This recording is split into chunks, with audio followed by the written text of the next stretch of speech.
ਸਤਿ ਸ਼੍ਰੀ ਅਕਾਲ, ਨਮਸਕਾਰ। India news Punjab ਦੇਖ ਰਹੇ ਹੋ ਤੁਸੀਂ ਤੇ ਮੈਂ ਬਲਦੀਪ ਸਿੰਘ ਲੈ ਕੇ ਹਾਜ਼ਰ ਹਾਂ ਪੰਜਾਬ ਡਿਬੇਟ। ਸੋ ਗੱਲਬਾਤ ਕਰਾਂਗੇ ਅੱਜ ਜੋ ਕਿ ਕੇਂਦਰੀ ਬਜਟ ਨਿਰਮਲਾ ਸੀਤਾਰਮਨ ਕੇਂਦਰੀ ਖਜ਼ਾਨਾ ਮੰਤਰੀ ਉਹਨਾਂ ਨੇ ਅੱਜ ਸੰਸਦ ਦੇ ਵਿੱਚ ਪੇਸ਼ ਕੀਤਾ ਬਜਟ ਔਰ ਕਈ ਤਰ੍ਹਾਂ ਦੀਆਂ ਜੋ ਗੱਲਾਂ ਨੇ ਜਿਹੜੀਆਂ ਕਈ ਤਰ੍ਹਾਂ ਦੀਆਂ ਜੋ ਨਵੀਆਂ ਸਕੀਮਾਂ ਨੇ ਜਾਂ ਕਹਿ ਲਈਏ ਕਿ ਟੈਕਸ ਦੇ ਵਿੱਚ ਛੋਟ ਕਿੱਥੇ ਕਿੱਥੇ ਮਿਲੀ ਹੈ, ਕਿੱਥੇ ਕਿੱਥੇ ਨਹੀਂ ਮਿਲੀ, ਕਿੱਥੇ ਬਦਲਾਅ ਹੋਏ ਨੇ, ਇਹ ਸਾਰੀ ਚੀਜ਼ਾਂ ਦਾ ਜ਼ਿਕਰ ਕਰਾਂਗੇ। ਸੋ ਅੱਜ ਜੋ ਕੇਂਦਰੀ ਖਜ਼ਾਨਾ ਮੰਤਰੀ ਹੈ ਨਿਰਮਲਾ ਸੀਤਾਰਮਨ ਉਹਨਾਂ ਨੇ ਜੋ ਕੇਂਦਰੀ ਬਜਟ ਪੇਸ਼ ਕੀਤਾ ਔਰ ਖਾਸ ਗੱਲ ਇਹ ਰਹੀ ਕਿ ਜੋ ਟੈਕਸ ਸਲੈਬ ਹੈ, ਟੈਕਸ ਸਲੈਬ ਜਿਉਂ ਦੀ ਤਿਉਂ ਬਰਕਰਾਰ ਹੈ, ਉਸ ਦੇ ਵਿੱਚ ਬਿਲਕੁਲ ਵੀ ਜਿਹੜਾ ਕੋਈ ਬਦਲਾਅ ਨਹੀਂ ਕੀਤਾ।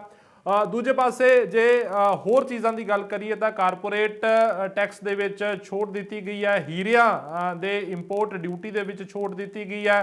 ਤਾਂ ਦੂਜੇ ਪਾਸੇ ਸਰਕਾਰ ਖੇਤੀਬਾੜੀ ਦੇ ਮਸਲੇ ਤੇ ਗੱਲ ਕਰੀਏ ਤਾਂ ਸਰਕਾਰ ਕਹਿ ਰਹੀ ਹੈ ਕਿ ਖੇਤੀਬਾੜੀ ਦਾ ਜੋ ਸੰਦ ਹੈਗੇ ਨੇ ਉਹ ਸਸਤੇ ਹੋਣਗੇ ਔਰ ਹੋਰ ਜ਼ਿਆਦਾ ਜਿਹੜਾ ਫਸਲਾਂ ਦੀ ਖਰੀਦ ਹੈ ਜਿਹੜੀ ਉਹ ਸਰਕਾਰ ਯਕੀਨੀ ਬਣਾਏਗੀ। ਦੱਸ ਰਿਹਾ ਕਿ ਨਾਲ ਦੀ ਨਾਲ ਕਿ ਜੋ ਗ੍ਰਾਫਿਕਸ ਜ਼ਰੀਏ ਤੁਹਾਨੂੰ ਸਮਝਾਉਣ ਦੀ ਕੋਸ਼ਿਸ਼ ਕਰ ਰਹੇ ਹਾਂ ਕਿ MSP ਲਈ 2.37 ਲੱਖ ਕਰੋੜ ਰੁਪਇਆ ਜਿਹੜਾ ਉਹ ਵੱਖਰਾ ਰੱਖਿਆ ਗਿਆ। ਕੀਟਨਾਸ਼ਕ ਮੁਕਤ ਖੇਤੀ ਜਿਹੜਾ ਉਸ ਨੂੰ ਵਧਾਉਣ ਦੀ ਵੀ ਗੱਲ ਕਹੀ ਜਾ ਰਹੀ ਹੈ, ਭਾਵ ਕਿ ਆਰਗੈਨਿਕ ਖੇਤੀ ਵੱਲ ਜਿਹੜਾ ਉਹ ਸਰਕਾਰ ਕਹਿ ਰਹੀ ਹੈ ਕਿ ਉਸ ਦੇ ਵੱਲ ਜਿਹੜਾ ਧਿਆਨ ਦੇਵਾਂਗੇ। ਇਸ ਦੇ ਨਾਲ ਹੀ ਪ੍ਰਧਾਨ ਮੰਤਰੀ ਨਰਿੰਦਰ ਮੋਦੀ ਨੇ ਕੀ ਕੁਝ ਕਿਹਾ। ਪ੍ਰਧਾਨ ਮੰਤਰੀ ਨਰਿੰਦਰ ਮੋਦੀ ਨੇ ਇਸ ਕੇਂਦਰੀ ਬਜਟ ਨੂੰ ਲੋਕਾਂ ਲਈ ਉਮੀਦਾਂ ਅਤੇ ਮੌਕਿਆਂ ਦਾ ਬਜਟ ਜਿਹੜਾ ਉਹ ਕਿਹਾ ਔਰ ਇਸ ਬਜਟ ਦਾ ਸਵਾਗਤ ਕੀਤਾ। ਇਸ ਦੇ ਨਾਲ ਹੀ ਅਰਥਚਾਰੇ ਨੂੰ ਹੁਲਾਰਾ ਦੇਣ ਵਾਲਾ ਬਜਟ ਇਹ ਕਹਿ ਰਹੇ ਨੇ ਪ੍ਰਧਾਨ ਮੰਤਰੀ ਮੋਦੀ। ਇਹ ਹੋਰ ਢਾਂਚੇ, ਹੋਰ ਨਿਵੇਸ਼, ਹੋਰ ਵਿਕਾਸ ਅਤੇ ਹੋਰ ਨੌਕਰੀਆਂ ਨਾਲ ਭਰਿਆ ਹੋਇਆ ਬਜਟ ਹੈ। ਪ੍ਰਧਾਨ ਮੰਤਰੀ ਦਾ ਇਹ ਕੁਝ ਕਹਿਣਾ ਔਰ ਇਸ ਵਿੱਚ ਗ੍ਰੀਨ ਨੌਕਰੀਆਂ ਦਾ ਵੀ ਪ੍ਰਬੰਧ ਕੀਤਾ ਗਿਆ।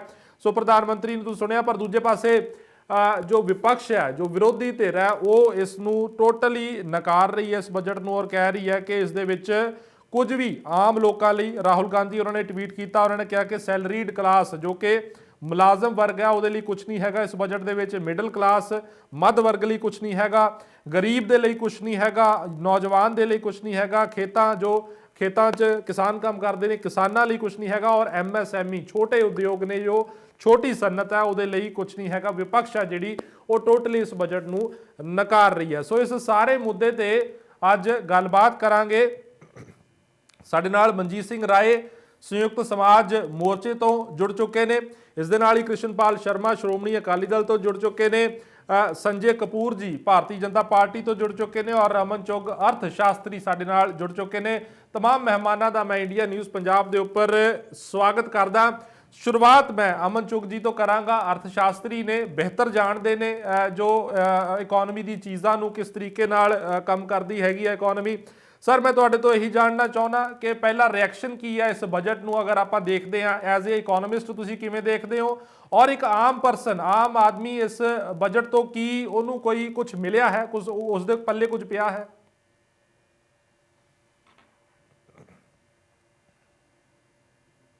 उसमें एक रिफॉर्म होते हैं जिसको हम बोलते हैं स्ट्रक्चरल रिफॉर्म, जो ओवरऑल आने वाले समय के लिए रिफॉर्म्स होते हैं। एक होते हैं जो ऑपरेशनल एग्जीक्यूशन रिफॉर्म्स होते हैं।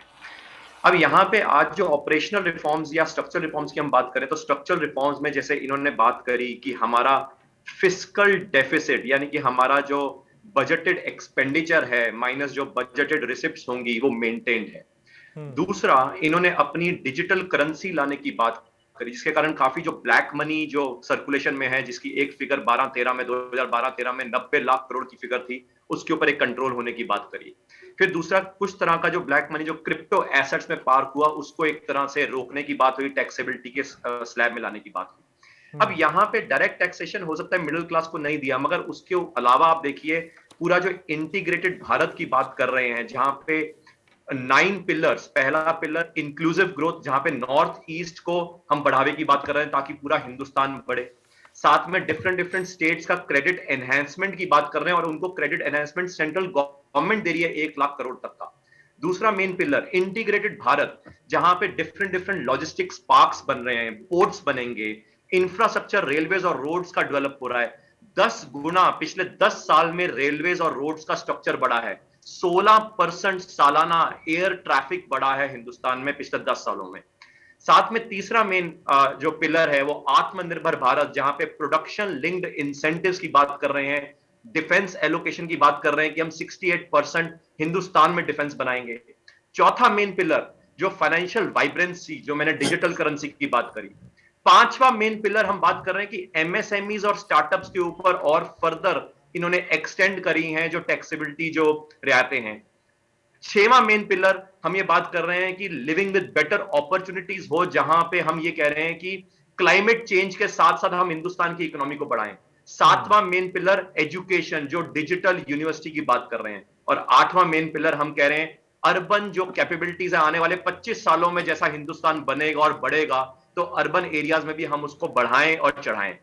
और नौवां मेन पिलर वो ये है कि आने वाले समय में हम जो एग्रीकल्चर के ऊपर फोकस कर रहे हैं वो ऑर्गेनिक साइड पे, और मिलेट्स, मिलेट्स भी तीन तरह के होते हैं, एक नेगेटिव मिलेट्स, एक न्यूट्रल मिलेट्स और एक पॉजिटिव मिलेट्स।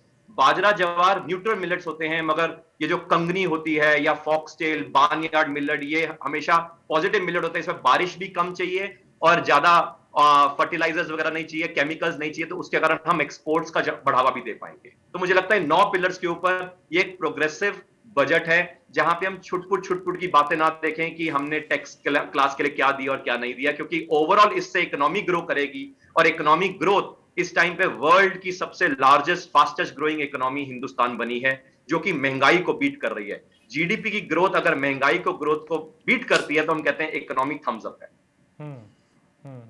अच्छा, आप ऐसा कह रहे हैं कि जैसे निर्मला सीतारमन उन्होंने क्या, जो कि खजाना मंत्री ने, उन्होंने क्या कि इसनू शॉर्ट टर्म बजट ना देखो, 25 साल दी मियाद वाला बजट देखो। तुसी उस चीज पर इशारा कर रहे हो कि जो लॉन्ग टर्म प्लानिंग की गई है? बिल्कुल सर जी, दो तरह की प्लानिंग है। एक है स्ट्रक्चरल, जो मैंने बोला कि लॉन्ग टर्म 25 साल के लिए, क्योंकि जिस तरीके से मेट्रो सिटीज में भार बढ़ रहा था, तो उन्होंने देखा कि टीयर 2 टीयर 3 सिटीज और रूरल इंडिया को प्रोग्रेसिवली ग्रो करना है, इंक्लूसिवली ग्रो करना है। एक तो वो जिसमें लॉन्ग टर्म की बात हो रही है।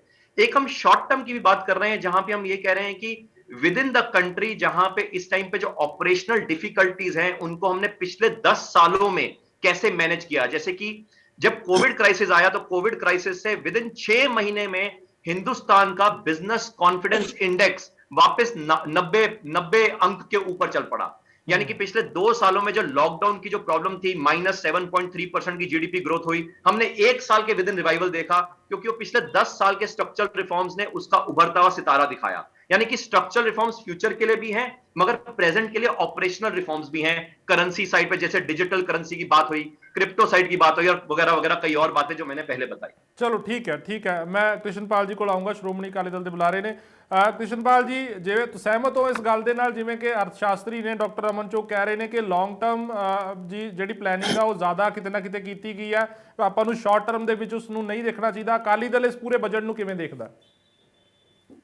ਬਲਦੀਪ ਜੀ, ਲੌਂਗ ਟਰਮ ਬਿਲਕੁਲ ਦੇਖਿਆ ਜਾਣਾ ਚਾਹੀਦਾ, ਪਰ ਉਹਦੇ ਚ ਸ਼ਾਰਟ ਟਰਮ ਵੀ ਇਗਨੋਰ ਨਾ ਹੋਏ, ਇਹ ਵੀ ਜ਼ਰੂਰੀ ਹੈ। ਕੁਝ ਚੀਜ਼ਾਂ ਅਸੀਂ ਅੰਕੜਿਆਂ ਦੀ ਖੇਡ ਕਰਕੇ, ਮੈਂ ਇਹ ਸਮਝਦਾ ਵੀ ਲੋਕਾਂ ਨੂੰ ਅੱਜ ਪ੍ਰੈਕਟੀਕਲ ਜਿਸ ਚੀਜ਼ ਦੀ ਲੋੜ ਸੀ, ਜਿਸ ਵਰਗ ਨੂੰ ਇਸ ਚੀਜ਼ ਦੀ ਲੋੜ ਸੀ, ਉਹਦਾ ਕਿਤੇ ਕੋਈ ਖਾਸ ਜ਼ਿਕਰ ਨਹੀਂ ਆਇਆ। ਤੁਸੀਂ ਦੇਖੋ ਵੀ ਇੱਕ ਇਹਨਾਂ ਨੇ ਕਿਹਾ ਕਿ ਅਸੀਂ 48,000 ਕਰੋੜ ਰੁਪਇਆ 80 ਲੱਖ ਘਰ ਬਣਾਵਾਂਗੇ।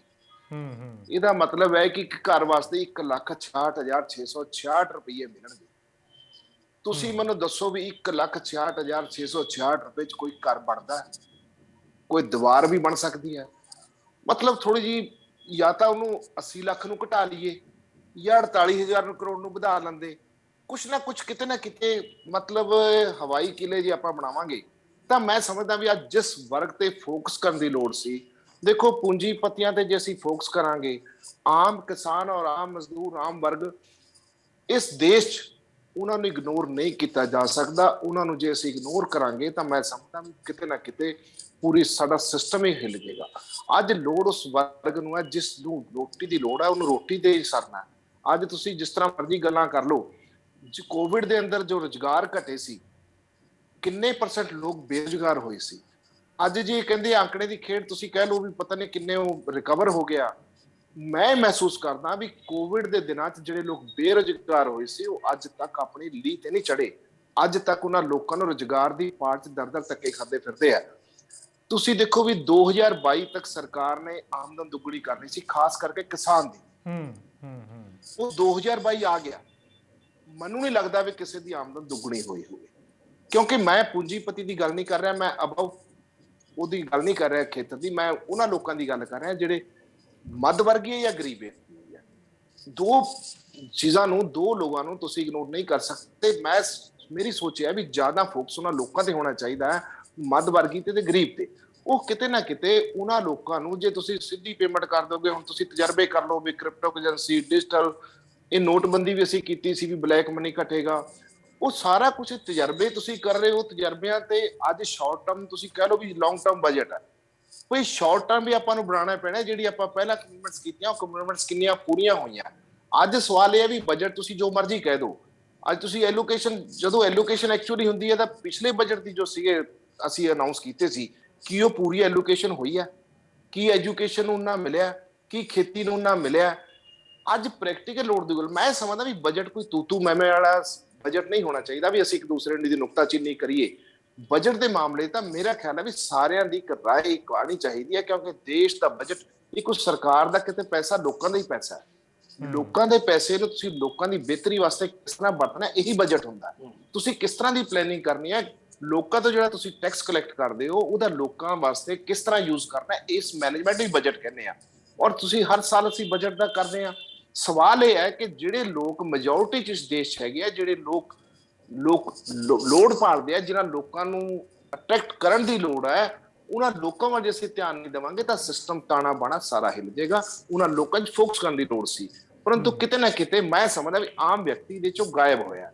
ਪੂੰਜੀਪਤੀਆਂ ਦੀ ਜਿਹੜੇ ਨਿਚਲੇ ਵਰਗ ਹੈ, ਹੁਣ ਕ੍ਰੌਪ ਇੰਸ਼ੋਰੈਂਸ ਬਾਰੇ ਕੋਈ ਗੱਲ ਨਹੀਂ ਹੁਣ ਹੋਈ। ਬੜੀ ਪਹਿਲਾਂ ਗੱਲਾਂ ਹੋਈਆਂ ਸੀ ਵੀ ਕ੍ਰੌਪ ਇੰਸ਼ੋਰੈਂਸ ਦੀ ਗੱਲ ਕਰਾਂਗੇ, ਮੇਰਾ ਨਹੀਂ ਖਿਆਲ ਇਸ ਬਜਟ 'ਚ, ਕਿਉਂਕਿ ਇਲੈਕਸ਼ਨ ਦਾ ਸਮਾਂ, ਮੈਂ ਪੂਰਾ ਤਾਂ ਨਹੀਂ ਬਜਟ ਪੜ੍ਹ ਸਕਿਆ, ਪਰ ਮੈਨੂੰ ਕ੍ਰੌਪ ਇੰਸ਼ੋਰੈਂਸ ਦੀ ਗੱਲ ਕਿਤੇ ਨਜ਼ਰ ਨਹੀਂ ਆਈ, ਨਾ ਉਹਦੇ ਵਾਸਤੇ ਕੋਈ ਐਲੋਕੇਸ਼ਨ ਨਜ਼ਰ ਆਈ।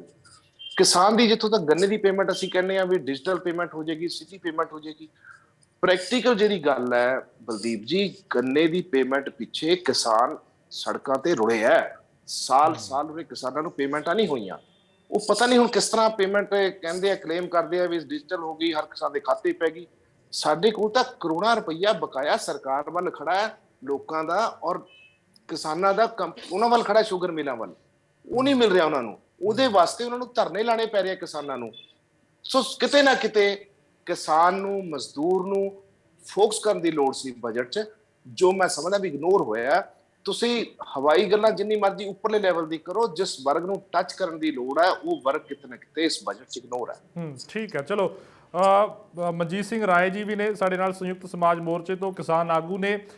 ਰਾਏ ਸਾਹਿਬ, ਤੁਹਾਡੇ ਤੋਂ ਵੀ ਫਸਟ ਰਿਐਕਸ਼ਨ ਮੈਂ ਜਾਣਨਾ ਚਾਹੂੰਗਾ, ਕਿਸਾਨ ਇਸ ਬਜਟ ਨੂੰ ਕਿਵੇਂ ਦੇਖਦੇ ਨੇ, ਔਰ ਖਾਸ ਤੌਰ ਤੇ ਸਰਕਾਰ ਕਹਿ ਰਹੀ ਹੈ ਕਿ ਖੇਤੀ ਸੰਦ ਨੇ ਜਿਹੜੇ ਉਹ ਸਸਤੇ ਉਪਲਬਧ ਹੋਣਗੇ, ਜਿਹੜੇ ਖੇਤੀ ਸੰਬੰਧਿਤ ਜਿਹੜੇ ਉਪਕਰਨ ਹੋਣਗੇ ਉਹ ਸਸਤੇ ਉਪਲਬਧ ਹੋਣਗੇ। ਹੋਰ ਵੀ ਕਈ ਚੀਜ਼ਾਂ ਸਰਕਾਰ ਦਾਅਵਾ ਕਰ ਰਹੀ ਹੈ ਕਿ ਫਲਾਂ ਤੇ ਸਬਜ਼ੀਆਂ ਨੇ ਜਿਹੜੀਆਂ ਉਹ ਵੱਡੇ ਪੱਧਰ ਦੇ ਉੱਪਰ ਖਰੀਦੀਆਂ ਜਾਣਗੀਆਂ। MSP ਲਈ ਕਈ ਲੱਖ ਕਰੋੜ ਉਹਨਾਂ ਨੇ ਕਿਹਾ ਕਿ ਅਸੀਂ ਰੱਖ ਰਹੇ ਹਾਂ, 2.37 ਲੱਖ ਕਰੋੜ ਆ ਜਿਹੜਾ ਉਹ ਉਸ ਚੀਜ਼ ਦਾ ਜ਼ਿਕਰ ਹੋ ਰਿਹਾ। ਤੁਸੀਂ ਕਿਵੇਂ ਦੇਖਦੇ ਹੋ ਐਜ਼ ਏ ਕਿਸਾਨ ਇਸ ਬਜਟ ਨੂੰ? ਜੀ, ਮੈਂ ਪਹਿਲਾਂ ਵੀਰ ਜੀ ਕਹਿਣਾ ਚਾਹਾਂਗਾ, ਮੈਂ ਕਿਸੇ ਰਾਜਨੀਤਿਕ ਪਾਰਟੀ ਵੱਲੋਂ ਨਹੀਂ, ਕਿਸਾਨਾਂ ਵੱਲੋਂ ਆਪਣੀ ਪ੍ਰਤੀਕਿਰਿਆ ਦੇਵਾਂਗਾ। ਤੇ ਕਿਸਾਨਾਂ ਵੱਲੋਂ ਮੈਂ ਇਹ ਦੱਸਣਾ ਚਾਹੁੰਦਾ ਕਿ ਸਰਕਾਰ, ਮੈਂ ਹੁਣੇ ਆ ਵੀਰ ਜੀ ਬੋਲ ਰਹੇ ਸੀਗੇ, ਬਹੁਤ ਨਹੀਂ ਸਹੀ ਗੱਲ ਆਖੀ ਹੈ ਕਿ ਕਿਵੇਂ ਡਿਜੀਟਲ ਇਹ ਕਰਦੇ ਨੇ, ਕਹਿੰਦੇ ਨੇ ਕਿ ਡਿਜੀਟਲ ਹੋ ਗਿਆ, ਕਿਸਾਨਾਂ ਦੇ ਖਾਤੇ 'ਚ 2,37,000 ਕਰੋੜ ਰੁਪਈਆ ਚਲਾ ਗਿਆ। ਮੈਂ ਇਹ ਸਮਝਦਾ ਇਹ ਸਰਕਾਰ ਦੀ ਜੁਮਲੇਬਾਜ਼ੀ ਹੈ, ਹੋਰ ਕੁਝ ਨਹੀਂ ਹੈ, ਕਿਉਂਕਿ ਗੰਨੇ ਦੀ ਪੇਮੈਂਟ ਕਿਸਾਨਾਂ ਦੀ ਪਿਛਲੀ ਬਕਾਇਆ ਪਈ ਹੈ। ਮੈਂ ਦੁਆਬੇ ਦੇ ਏਰੀਏ ਤੋਂ ਨਾ, ਮੈਂ ਤੁਹਾਨੂੰ ਦੱਸਣਾ ਚਾਹੁੰਦਾ ਕਿ 40 ਕਰੋੜ ਦੇ ਕਰੀਬ ਰੁਪਈਆ ਪਿਛਲੇ ਸਾਲ ਦਾ ਬਕਾਇਆ ਖੜਾ ਫਗਵਾੜਾ ਮਿਲਦਾ ਕਿਸਾਨਾਂ ਦਾ, ਪਿਛਲੇ ਤੋਂ ਵੀ ਪਿਛਲੇ ਸਾਲ ਦਾ। ਕਹਿ ਦਿਓ ਕਿ 2019 ਸੀਜ਼ਨ 2020-21 ਤੇ 21-22 ਚੱਲਦਾ, 2 ਸਾਲ ਪੁਰਾਣਾ ਬਕਾਇਆ ਪਿਆ। ਕਿੱਥੇ ਡਿਜੀਟਲ ਹੈ? ਦੂਜੀ ਗੱਲ, ਇਹ ਜਿਹੜੀ ਸਰਕਾਰ ਕਹਿ ਰਹੀ ਹੈ ਕਿ ਅਸੀਂ MSP ਤੇ ਵੱਡੀ ਖਰੀਦੀ ਕਰਾਂਗੇ, ਕਿਵੇਂ ਜੀ ਹੋਊਗੀ ਖਰੀਦੀ? ਇਹ ਘਪਲੇਬਾਜ਼ੀ ਹੋਣੀ ਆ, ਹੋਰ ਕੁਝ ਨਹੀਂ ਹੋਣਾ। ਇਹਨਾਂ ਨੇ ਯੂਪੀ ਦੇ ਵਿੱਚ ਜਾ ਕੇ ਵੇਖੋ ਕਿ ਉੱਥੇ ਜਦੋਂ ਇਸ ਵਾਰ ਖਰੀਦੀ ਹੋ ਰਹੀ ਸੀ, ਉਹਨਾਂ ਨੂੰ ਉਹ ਆੜਤੀਆ ਵਰਗ ਜਿਹੜੇ ਸੀਗੇ ਉੱਥੇ, ਉਹ ਕਹਿੰਦੇ ਫਰਦਾਂ ਆਪਣੀਆਂ ਦੇ ਜਾਓ, ਫਰਦਾਂ ਜਮ੍ਹਾਂ ਕਰਾ ਜੋ ਤੇ ਤੁਹਾਡਾ ਝੋਨਾ ਅਸੀਂ ਐਸ ਭਾ ਲਵਾਂਗੇ, ਜੋ ਝੋਨਾ ਚੱਕਾਂਗੇ ਵੀ ਨਹੀਂ। ਉਹ ਫਰਦਾਂ ਵੀ ਲੈ ਲਈਆਂ, ਉਹਨਾਂ ਨੂੰ ਝੋਨੇ ਦਾ ਰੇਟ ਵੀ 1200 ਰੁਪਇਆ ਮਿਲਿਆ। ਮੈਂ ਇਹ ਸਮਝਦਾ ਵੀ ਇਹ ਸਰਕਾਰ ਜੁਮਲੇਬਾਜ਼ੀ ਕਰਦੀ ਆ, ਕੁਝ ਨਹੀਂ ਇਹਦੇ ਵਿੱਚ, ਕੱਖ ਨਹੀਂ ਹੈਗਾ ਇਸ ਬਜਟ ਦੇ ਵਿੱਚ ਕਿਸਾਨਾਂ ਲਈ। ਇਹ ਬਿਲਕੁਲ ਇਹਨਾਂ ਦਾ ਜਿਹੜਾ ਬਜਟ ਆ ਉਹ ਕਿਸਾਨ ਪੱਖੀ ਕੋਈ ਨਹੀਂ ਇਹਨੂੰ ਕਹਿ ਸਕਦਾ। ਇਹ ਜੁਮਲੇਬਾਜ਼ੀ ਆ। ਹੁਣੇ ਵੀਰ ਜੀ ਕਹਿ ਕੇ ਗਏ ਨੇ, ਅਰਥ ਸ਼ਾਸਤਰੀ ਨੇ, ਉਹਨਾਂ ਨੇ ਕਿਹਾ 25 ਸਾਲ ਵਾਲੇ ਵੀ ਉਹ ਸਰਕਾਰ ਵੀ ਕਹਿੰਦੀ ਹੈ ਭਾਈ ਮਰ ਤੇ ਕਿਸਾਨ ਹੁਣ ਰਿਹਾ ਫਾਹੇ ਲੈ ਕੇ, ਤੇ 25 ਸਾਲਾਂ ਨੂੰ ਕਿਹੜੇ ਨੇ ਵਿਚਾਰੇ ਨੇ ਵੇਟ ਕਰਨੀ ਹੈ, ਜਿਹੜੇ ਸਿਰ ਬੈਂਕਾਂ ਵਾਲੇ ਮਗਰ ਘੁੰਮ ਰਹੇ ਨੇ, ਤੇ ਉਹ ਕਿੱਧਰ ਨੂੰ ਜਾਣਗੇ। ਆਰਗੈਨਿਕ ਖੇਤੀ ਦੀ ਗੱਲ ਕਰਦੇ ਨੇ। ਇਹ ਕਿਵੇਂ ਹੋਊਗਾ ਸੰਭਵ ਜਦੋਂ ਕਿਸਾਨ ਦੀ ਜਿਣਸ ਦਾ ਮੁੱਲ ਹੀ ਪੂਰਾ ਮਿਲਣਾ। ਜਿੰਨਾ ਚਿਰ ਅਸੀਂ ਆਸ਼ਾ ਕਰਦੇ ਸੀ ਕਿ ਇਸ ਬਜਟ ਦੇ ਵਿੱਚ ਇਹ ਗੱਲ ਲੈ ਕੇ ਆਉਂਦੇ ਕਿ ਅਸੀਂ ਕਾਨੂੰਨ ਬਣਾਤਾ ਕਿਸਾਨ ਵਾਸਤੇ ਕਿ ਉਹਦੀ ਐਮਐਸਪੀ ਤੋਂ ਥੱਲੇ ਖਰੀਦੀ ਨਹੀਂ ਹੋਗੀ, ਇਸ ਬਜਟ 'ਚ ਰੱਖਦੇ ਰਾਖਵਾਂ ਤੇ ਅਸੀਂ ਜੇਕਰ ਕਿਸਾਨ ਦੀ ਜਿਹੜੀ ਐਮਐਸਪੀ ਤੋਂ ਥੱਲੇ ਵਿਕਦੀ ਹੈ ਤੇ ਸਰਕਾਰ ਖਰੀਦੂਗੀ, ਸਰਕਾਰ ਉਹਦਾ ਜਿਹੜਾ ਘਾਟਾ ਨਫਾ ਉਹ ਪੂਰਾ ਕਰੂਗੀ, ਫਿਰ ਤਾਂ ਮੰਨ ਲੈਂਦੇ ਅਸੀਂ ਕਿ ਕਿਸਾਨ ਪੱਖੀ ਹੈ। ਇਹ ਕਹਿ ਦੇਣਾ ਵੱਡੀ ਖਰੀਦੀ ਕਰਾਂਗੇ, ਕਿੰਨੀ ਕਰਾਂਗੇ, ਨਹੀਂ ਕਰਾਂਗੇ। ਅੱਛਾ ਰਾਏ ਸਾਹਿਬ, ਕੀ ਜਿਹੜੇ ਇਹ ਸਰਕਾਰ ਇਹ ਦਾਵਾ ਕਰ ਰਹੀ ਹੈ, ਜਿਵੇਂ ਮੈਂ ਪਹਿਲਾਂ ਵੀ ਜ਼ਿਕਰ ਕੀਤਾ ਸੀ ਕਿ ਸੰਦ ਜਿਹੜੇ ਖੇਤੀ ਸੰਦ ਨੇ ਸਸਤੇ ਹੋਣ ਨਾਲ ਕੋਈ ਕਿਸਾਨਾਂ ਨੂੰ ਫਾਇਦਾ ਹੋਏਗਾ ਤੁਹਾਡੇ ਮੁਤਾਬਕ? ਹਾਂਜੀ ਰਾਏ ਸਾਹਿਬ, ਤੁਹਾਡੇ ਤੱਕ ਆਵਾਜ਼ ਆ ਰਹੀ ਹੈ? ਹੈਲੋ ਹਾਂਜੀ ਹਾਂਜੀ ਆ ਰਹੀ ਹੈ ਜੀ। ਹੁਣ ਤੁਸੀਂ ਮੈਨੂੰ ਰਾਏ ਸਾਹਿਬ, ਮੇਰਾ ਸਵਾਲ ਇਹ ਸੀ ਕਿ ਸਰਕਾਰ ਜਿਵੇਂ ਕਹਿ ਰਹੀ ਹੈ ਕਿ ਖੇਤੀ ਸੰਦ ਨੇ ਜਿਹੜੇ ਉਹਨਾਂ ਦੇ ਉੱਪਰ ਟੈਕਸ ਘਟਾ ਕੇ ਔਰ ਉਹ ਸਸਤੇ ਹੋਣਗੇ, ਤੁਹਾਨੂੰ ਲੱਗਦਾ ਹੈ ਕਿ ਕਿਸਾਨਾਂ ਨੂੰ ਕੋਈ ਸਿੱਧਾ ਲਾਹਾ ਹੋਏਗਾ ਉਸ ਦਾ? ਮੈਂ ਦੱਸਦਾ ਜੀ, ਵੱਡੀ ਕਰਪਸ਼ਨ ਉਹ 'ਚ ਵੀ, ਉਹ ਮੈਂ ਦੱਸਦਾ ਕਿਵੇਂ। ਸਰਕਾਰ ਨੇ ਪਿੱਛੇ ਥੋੜੇ ਪੈਸੇ ਭੇਜੇ ਭਈ ਜੀ ਜਿਹੜੇ ਸਬਸਿਡੀ ਦਿੱਤੀ ਜਾਊਗੀ ਸੰਦਾਂ ਤੇ। ਹੋਇਆ ਕਿ ਜਿਹੜਾ ਸੰਦ 80,000 ਦਾ ਸੀ, 1 ਲੱਖ ਦਾ ਸੀ, ਉਹ 1,60,000 ਦਾ 70,000 ਦਾ ਹੋ ਗਿਆ। ਉਹ ਇਹਨਾਂ ਨੇ ਕੀ ਕੀਤਾ, ਉਹ ਕੰਪਨੀਆਂ ਰਿਕਮੈਂਡਡ ਕਰਤੀਆਂ। ਉਹ ਕੰਪਨੀਆਂ ਨੇ ਜਿਨ੍ਹਾਂ ਨੇ ਇਹਨਾਂ ਨੂੰ ਪੈਸੇ ਦੇਣੇ ਆ, ਉਹਨਾਂ ਦੀਆਂ ਕੰਪਨੀਆਂ ਨੂੰ ਲਾਇਸੈਂਸ ਦੇਣੇ ਆ, ਤੇ ਉਹਨਾਂ ਨੇ ਉਹ ਸੰਦਾਂ ਦੀ ਕੀਮਤ ਜਿਹੜੀ ਡਬਲ ਕਰਤੀ, ਕਿਉਂਕਿ ਉਹ ਪੈਸਾ ਜਿਹੜਾ ਸਰਕਾਰ ਦੇ ਨੁਮਾਇੰਦਿਆਂ ਨੂੰ ਜਾਣਾ ਉਹ ਕਿਸਾਨ ਦੇ ਸਿਰ ਪੈਣਾ। ਕਿਸਾਨ ਨੂੰ ਕੋਈ ਫਾਇਦਾ ਨਹੀਂ ਹੋਇਆ ਉਹ ਸਬਸਿਡੀ ਦਾ, ਕਿਉਂਕਿ ਕਿਸਾਨ ਨੂੰ ਸਿੱਧੀ ਸਬਸਿਡੀ ਤੁਸੀਂ ਕਿਸਾਨ ਦੇ ਖਾਤੇ 'ਚ ਦਿੰਦੇ, ਸਿੱਧੀ ਕਿਸਾਨ ਨੂੰ ਕਹਿੰਦੇ ਵੀ ਭਾਈ ਸੰਦ ਜਿੱਥੋਂ ਮਰਜ਼ੀ ਲੈ ਲੈ। ਉਹ ਇਹਨਾਂ ਨੇ ਕੰਪਨੀਆਂ ਸਿਲੈਕਟਡ ਕਰਤੀਆਂ ਵੀ ਇਹਨਾਂ ਤੋਂ ਹੀ ਖਰੀਦੋਗੇ ਤਾਂ ਸਬਸਿਡੀ ਮਿਲੂਗੀ। ਉਹ ਕਿੱਥੋਂ ਸੰਦ ਮਿਲਣੇ ਜੀ ਸਸਤੇ? ਇਹਨਾਂ ਨੇ ਇਹ ਸਿਰਫ ਤੇ ਸਿਰਫ ਇਹ ਕਰਪਸ਼ਨ ਦਾ ਨਵਾਂ ਤਰੀਕਾ ਲੱਭ ਲੈਂਦੇ ਕੋਈ ਨਾ ਕੋਈ, ਤੇ ਉਹ ਕਿਸਾਨਾਂ ਦੇ ਨਾਂ ਤੇ ਪੈਸਾ ਹੁਣ ਉਹ ਸੰਦਾਂ 'ਚ ਵੀ ਖਾਣਗੇ। ਜੇ ਤਾਂ ਕਿਸਾਨ ਨੂੰ ਸਿੱਧਾ ਪੈਸਾ ਕੋ ਮੁਹੱਈਆ ਕਰ ਦੇਣ, ਕਿਸਾਨ ਸੰਦ ਲੈ ਕੇ ਇਹਨਾਂ ਨੂੰ ਬਿੱਲ ਦੇ ਦੇਵੇ ਵੀ ਆਹ ਲਓ ਜੀ ਮੈਂ ਆ ਸੰਦ ਲੈ ਲਿਆ, ਇਹ ਤੇ ਮੈਨੂੰ ਜਿਹੜੇ ਤੁਸੀਂ ਰਹਿਤ ਦੇਣੀ ਦੇ ਦਿਓ, ਕਿਸਾਨ ਨੂੰ ਸਿੱਧੇ ਪੈਸੇ ਮਿਲ ਜਾਣ। ਚਲੋ ਠੀਕ ਹੈ ਰਾਏ ਸਾਹਿਬ, ਆਪਾਂ ਇਹ ਤੇ ਰਿਐਕਸ਼ਨ ਲੈ ਲੈਂਦੇ ਆ। ਸੰਜੇ ਕਪੂਰ ਜੀ ਨੇ ਭਾਜਪਾ ਤੋਂ, ਭਾਰਤੀ ਜਨਤਾ ਪਾਰਟੀ ਤੋਂ। ਕਪੂਰ ਸਾਹਿਬ, ਤੁਸੀਂ ਦੋਨਾਂ ਨੂੰ ਸੁਣਿਆ, ਦੋਨਾਂ ਬੁਲਾਰਿਆਂ ਨੂੰ, ਕਿਸਾਨ ਆਗੂ ਵੀ ਨੇ ਔਰ ਦੂਜੇ ਪਾਸੇ ਕ੍ਰਿਸ਼ਨਪਾਲ ਸ਼ਰਮਾ ਜੀ ਸ਼੍ਰੋਮਣੀ ਅਕਾਲੀ ਦਲ ਤੋਂ। ਉਹਨਾਂ ਨੇ ਕਿਹਾ ਕਿ ਸਰਕਾਰ ਅੰਕੜਿਆਂ ਦਾ ਹੇਰ-ਫੇਰ ਕਰ ਰਹੀ ਹੈ ਕਿਤੇ ਨਾ ਕਿਤੇ। ਜੋ ਅੰਕੜਿਆਂ ਦਾ ਹੇਰ-ਫੇਰ, ਜਿਵੇਂ ਕਿ ਘਰ ਬਣਾਉਣ ਦੇ ਕਈ ਲੱਖ ਘਰ ਬਣਾਉਣ ਦਾ ਜ਼ਿਕਰ ਹੋ ਰਿਹਾ, ਉਸ ਦੇ ਵਿੱਚ ਵੀ ਉਹਨਾਂ ਨੇ ਕਿਹਾ ਕਿ 1 ਲੱਖ ਕੁਛ ਹਜ਼ਾਰ ਦੇ ਵਿੱਚ ਕਿਵੇਂ ਘਰ ਬਣ ਸਕਦਾ ਹੈ। ਅੰਕੜਿਆਂ ਦਾ ਹੇਰ-ਫੇਰ ਕੀਤਾ ਜਾ ਰਿਹਾ। ਕਿਸਾਨ ਕਹਿ ਰਹੇ ਨੇ ਕਿ ਕਿਸਾਨਾਂ ਲਈ ਬੇਸ਼ੱਕ ਐਲਾਨ ਕੀਤੇ ਨੇ ਪਰ ਜ਼ਮੀਨੀ ਪੱਧਰ ਤੇ ਕੁਝ ਨਹੀਂ ਹੋ ਰਿਹਾ, ਜਿਵੇਂ ਕਿ ਮਨਜੀਤ ਰਾਏ ਜੀ ਵੀ ਕਹਿ ਰਹੇ ਸੀ। नमस्कार। देखो, मैं सब तो पहले ਤੁਹਾਨੂੰ एक गल कहना चाहूंगा कि आज वित्त मंत्री श्रीमती निर्मल सीतारमन जी ने जो आज बजट पेश किया है ना, एक इतिहासिक बजट है। किसी भी देश की डेवलपमेंट ਤਾਂ ਹੋ ਸਕਦੀ ਹੈ ਜੋ ਉਹਦਾ ਇੰਫਰਾਸਟ੍ਰਕਚਰ ਸਟਰੋਂਗ ਹੋਵੇ। ਅੱਜ ਦੇ ਬਜਟ ਬਾਰੇ ਖਾਸ ਤੌਰ ਤੇ ਜਿਹੜਾ ਸਭ ਤੋਂ ਖਾਸ ਫੀਚਰ ਰਿਹਾ ਹੈ ਉਹ ਹੈਗਾ ਪ੍ਰਾਈਮ ਮਿਨਿਸਟਰ ਗਤੀ ਸ਼ਕਤੀ ਮਾਸਟਰ ਪਲਾਨ, ਜਿਹਦੇ ਵਿੱਚ ਸਰਕਾਰ ਨੇ ਕਮਿਟ ਕੀਤਾ ਕਿ ਉਹ ਰੋਡਸ ਨੂੰ, ਰੇਲਵੇ ਨੂੰ, ਪੋਰਟਸ ਨੂੰ, 에ਅਰਪੋਰਟਸ ਨੂੰ, ਮਾਸ ਟਰਾਂਸਪੋਰਟ ਨੂੰ, ਵਾਟਰਵੇਜ਼ ਨੂੰ ਤੇ ਲੌਜਿਸਟਿਕ ਇਨਫਰਾਸਟ੍ਰਕਚਰ ਨੂੰ ਸਟਰੋਂਗ ਕਰਨ ਲਈ ਪੈਸਾ ਖਰਚ ਕਰੇਗੀ। ਦੇਖੋ, ਦੇਸ਼ ਡਿਵੈਲਪ ਤਾਂ ਕਰੇਗਾ ਜੇ ਉਹਦਾ ਇਨਫਰਾਸਟ੍ਰਕਚਰ ਸਟਰੋਂਗ ਹੋਏਗਾ ਤੇ ਉਹਦੇ ਸਿਸਟਮ ਸਟਰੋਂਗ ਹੋਣਗੇ। ਸੋ ਮੈਂ ਇਸ ਬਜਟ ਨੂੰ ਸਮਝਦਾ ਵਾਂ ਕਿ ਇਹ ਭਾਰਤ ਦੇ ਭਵਿੱਖ ਦਾ ਬਜਟ ਹੈ। ਅਮਨ ਜੀ ਨੇ ਆਪਣੇ ਜਿਹਨਾਂ ਨੇ ਪਹਿਲੇ ਗੱਲ ਕੀਤੀ ਸੀ, ਬਿਲਕੁਲ ਸਹੀ ਗੱਲ ਕੀਤੀ ਹੈ ਕਿ ਲੌਂਗ ਟਰਮ ਡਿਵੈਲਪਮੈਂਟ ਦੇਸ਼ ਦੀ ਦੇਖਦੇ ਹੋਏ ਇਹ ਬਹੁਤ ਹੀ ਖੂਬਸੂਰਤ ਬਜਟ ਪੇਸ਼ ਕੀਤਾ ਗਿਆ ਹੈ। ਹੁਣ ਪ੍ਰਾਈਮ ਮਿਨਿਸਟਰ ਗਤੀ ਸ਼ਕਤੀ ਯੋਜਨਾ ਦੇ ਅੰਦਰ 100 ਕਾਰਗੋ ਟਰਮੀਨਲ ਬਣਾਉਣ ਲਈ ਸਰਕਾਰ ਨੇ ਕਿਹਾ ਹੈਗਾ ਹੈ। 25,000 ਕਿਲੋਮੀਟਰ ਦਾ ਨੈਸ਼ਨਲ ਹਾਈਵੇ ਗਵਰਨਮੈਂਟ ਨੇ ਕਿਹਾ, ਸਰਕਾਰ ਕੇਂਦਰ ਸਰਕਾਰ ਨੇ ਕਿਹਾ ਕਿ ਉਹ ਬਣਾਉਣਗੇ। ਜਿੱਥੇ ਤੇ 20,000 ਕਰੋੜ ਰੁਪਇਆ ਖਰਚ ਕੀਤਾ ਜਾਏਗਾ। ਨਵੀਂ ਪੀੜ੍ਹੀ ਦੀ ਵੰਦੇ ਭਾਰਤ ਟ੍ਰੇਨਾਂ 400 ਨਵੀਆਂ ਟ੍ਰੇਨਾਂ ਅਗਲੇ 3 ਸਾਲ ਦੇ ਵਿੱਚ ਚਲਾਉਣ ਦਾ ਉਹਨਾਂ ਨੇ ਐਲਾਨ ਕੀਤਾ। ਵਨ ਸਟੇਸ਼ਨ ਵਨ ਪ੍ਰੋਡਕਟ, ਹਰ ਸਟੇਸ਼ਨ ਤੇ ਇੱਕ ਪ੍ਰੋਡਕਟ ਨੂੰ ਆਇਡੈਂਟੀਫਾਈ ਕਰਕੇ ਉਹਨੂੰ ਪ੍ਰਮੋਟ ਕਰਨ ਦੀ ਪਲੈਨਿੰਗ ਕੀਤੀ। 5 ਨਦੀਆਂ ਨੂੰ ਜੋੜਨ ਦੀ ਗੱਲ ਕੀਤੀ। 8 ਨਏ ਰੋਪਵੇ ਪੀਪੀਪੀ ਮਾਡਲ ਤੇ ਬਣਾਉਣ ਦੀ ਗੱਲ ਕੀਤੀ। 4 multi modal logistic parks PPP model 'ਚ ਬਣਾਉਣ ਦੀ ਗੱਲ ਕੀਤੀ। ਇੰਨਾ ਕੁਝ ਸਰਕਾਰ ਭਵਿੱਖ ਦੇ ਵਿੱਚ ਭਾਰਤ ਲਈ ਕਰਨਾ ਚਾਹੁੰਦੀ ਹੈ। ਦੇਖੋ ਅੱਜ ਅਮਰੀਕਾ ਜੇ ਅਮਰੀਕਾ ਬਣਿਆ ਹੈਗਾ ਵਾ ਨਾ, ਤੇ ਕਈ ਸਾਲ ਉਹਨਾਂ ਦੇ ਪੁਰਾਣੇ ਟਾਈਮ ਤੇ ਉਹਨਾਂ ਦੇ ਲੀਡਰਾਂ ਨੇ ਅਮਰੀਕਾ ਦੇ ਇਨਫਰਾਸਟ੍ਰਕਚਰ ਨੂੰ ਅੱਛੇ ਢੰਗ ਨਾਲ ਡਿਵੈਲਪ ਕਰਨ ਦੀ ਕੋਸ਼ਿਸ਼ਾਂ ਕੀਤੀਆਂ। ਜਦੋਂ ਅੱਛਾ ਇਨਫਰਾਸਟ੍ਰਕਚਰ ਡਿਵੈਲਪ ਹੋਇਆ ਤੇ ਅਮਰੀਕਾ ਅੱਛਾ ਸੰਜੇ ਜੀ, ਮੇਰਾ ਇੱਕ ਸਵਾਲ ਲੈ ਲਓ, ਤੁਸੀਂ ਆਪਣਾ ਕੰਪਲੀਟ ਜ਼ਰੂਰ ਕਰਿਓ। ਮੇਰਾ ਇੱਕ ਸਵਾਲ ਲੈ ਲਓ, ਇਸ ਬਜਟ ਦੇ ਵਿੱਚ ਇਹ ਵੀ ਪ੍ਰਾਵਧਾਨ ਕੀਤਾ ਗਿਆ ਕਿ ਵਿਦੇਸ਼ੀ ਮਸ਼ੀਨਰੀ ਹੈ ਜਿਹੜੀ ਉਹ ਸਸਤੇ ਰੇਟਾਂ ਦੇ ਉੱਪਰ ਉਪਲਬਧ ਹੋਏਗੀ। ਇੱਕ ਪਾਸੇ ਸਰਕਾਰ ਹੈ ਜਿਹੜੀ ਉਹ make in India, made in India, vocal for local ਦੀ ਗੱਲ ਕਰ ਰਹੀ ਹੈ। ਦੂਜੇ ਪਾਸੇ ਜੋ ਵਿਦੇਸ਼ਾਂ ਤੋਂ ਮਸ਼ੀਨਰੀ ਆਣੀ ਹੈ ਉਸ ਦੇ ਉੱਪਰ ਜਿਹੜੀ ਹੈ ਇੰਪੋਰਟ ਡਿਊਟੀ, ਜਿਹੜੇ ਟੈਕਸਿਸ ਨੇ ਉਹ ਘਟਾਏ ਜਾ ਰਹੇ ਨੇ। ਤੁਹਾਨੂੰ ਕਿਵੇਂ ਲੱਗਦਾ ਫਿਰ ਇੱਥੇ ਦੀ ਇੰਡਸਟਰੀ ਕਿਵੇਂ ਕੰਪੀਟ ਕਰੇਗੀ?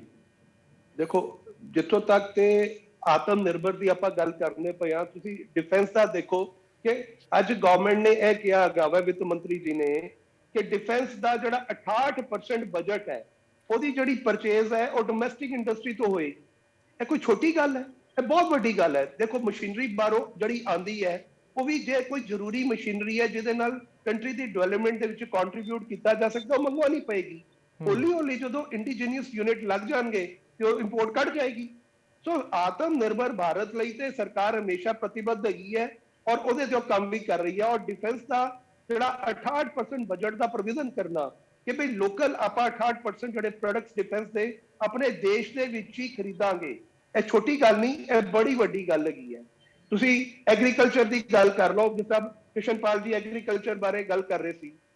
ਵਿੱਤ ਮੰਤਰੀ ਜੀ ਨੇ ਕਿਹਾ ਹੈਗਾ ਹੈ ਕਿ 1000 ਲੱਖ ਮੀਟ੍ਰਿਕ ਟਨ ਪੈਡੀ ਇਸ ਸਾਲ ਦੇ ਵਿੱਚ ਆਪਾਂ ਕਿਸਾਨਾਂ ਤੋਂ ਲਵਾਂਗੇ, ਜਿਹਦੇ ਨਾਲ 1 ਕਰੋੜ ਫਾਰਮਰਸ ਨੂੰ ਫਾਇਦਾ ਹੋਏਗਾ। ਆਰਗੈਨਿਕ ਫਾਰਮਿੰਗ ਨੂੰ ਦੇਖੋ ਪ੍ਰਮੋਟ ਕਰਨ ਲਈ ਸਾਡਾ ਪ੍ਰਤੀਬੱਧਤਾ ਹੈਗੀ ਹੈ। ਐਗਰੀਕਲਚਰ ਸਟਾਰਟਅਪ ਯੂਨਿਟ ਜਿਹੜੇ ਹੈਗੀ ਹੈ, ਨਾਬਾਰਡ ਉਹਨਾਂ ਨੂੰ ਫਾਈਨਾਂਸ ਕਰੇਗਾ ਤਾਂ ਕਿ ਐਗਰੀਕਲਚਰ ਪ੍ਰੋਡਕਟਸ ਜਿਹੜੇ ਹੈਗੇ ਹੈ ਉਹ ਆਸਾਨੀ ਨਾਲ ਐਗਰੀਕਲਚਰ ਸਟਾਰਟਅਪ ਪ੍ਰੋਡਕਟਸ ਉਹਨਾਂ ਕੋਲ ਖਰੀਦ ਸਕਣ ਔਰ ਫਾਰਮਰਸ ਨੂੰ ਉਹਨਾਂ ਦੀ ਕੀਮਤ ਸਹੀ ਢੰਗ ਨਾਲ ਮਿਲ ਸਕੇ।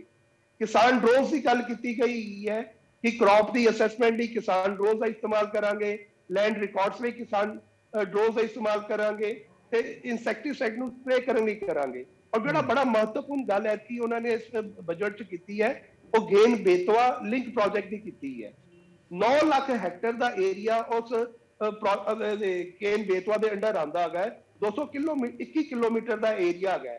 ਉੱਥੇ ਇਰੀਗੇਸ਼ਨ ਫੈਸਿਲਿਟੀਜ਼ ਨੂੰ ਪ੍ਰਮੋਟ ਕੀਤਾ ਜਾਏਗਾ ਜਿਹੜਾ ਕਿ ਅੱਜ ਤੱਕ ਨਹੀਂ ਹੋ ਪਾਇਆ ਔਰ ਉਹਦੇ ਲਈ 44,600 ਕਰੋੜ ਰੁਪਏ ਦਾ ਵਿੱਤ ਮੰਤਰੀ ਜੀ ਨੇ ਪ੍ਰੋਵੀਜ਼ਨ ਕੀਤਾ ਹੈਗਾ।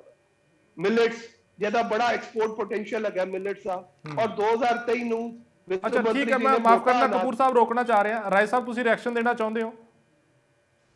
ਮੈਂ ਇਹਨਾਂ ਨੂੰ ਪੁੱਛਣਾ ਚਾਹੁੰਦਾ ਹੈ ਕਿ ਵਾਰ-ਵਾਰ ਵੀਰ ਜੀ ਗੱਲ ਕਰਦੇ ਹੈ ਕਿ ਖੇਤੀ ਦੇ ਵਾਸਤੇ ਬੜਾ ਕੁਝ ਕਰ ਦਿੱਤਾ ਹੈ। ਮੈਂ ਪਹਿਲੀ ਗੱਲ ਇਹਨਾਂ ਨੂੰ ਇੱਕੋ ਹੀ ਗੱਲ ਕਹਿਣਾ ਹੈ ਵੀ ਤੁਸੀਂ ਇਹ ਦੱਸੋ ਵੀ ਕਿਸਾਨ ਨੂੰ ਕਿਵੇਂ ਪੂਰਾ ਮੁੱਲ ਮਿਲੇਗਾ। ਤੁਸੀਂ ਕਹਿਤਾ ਕਿ ਪੈਡੀ ਤੇ ਉਹ 1 ਕਰੋੜ ਕਿਸਾਨਾਂ ਨੂੰ ਫਾਇਦਾ, ਬਾਕੀ ਕਿਸਾਨ ਕਿੱਥੇ ਜਾਊਗੇ ਦੇਸ਼ ਤੇ?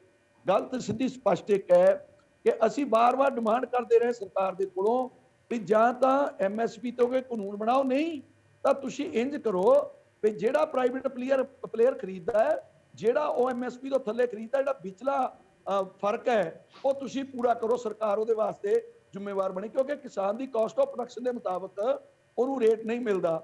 ਤੁਸੀਂ ਵਾਰ-ਵਾਰ ਕਿਹਾ ਸਰਕਾਰਾਂ ਨੇ ਕਿ ਸਵਾਮੀਨਾਥਨ ਰਿਪੋਰਟ ਅਸੀਂ ਲਾਗੂ ਕਰਤੀ, ਅਸੀਂ ਦੇ ਦੇਵਾਂਗੇ ਪੈਸੇ, ਸਵਾਮੀਨਾਥਨ ਰਿਪੋਰਟ ਦੇ ਮੁਤਾਬਕ ਕੀਮਤ ਤੈਅ ਕਰਾਂਗੇ।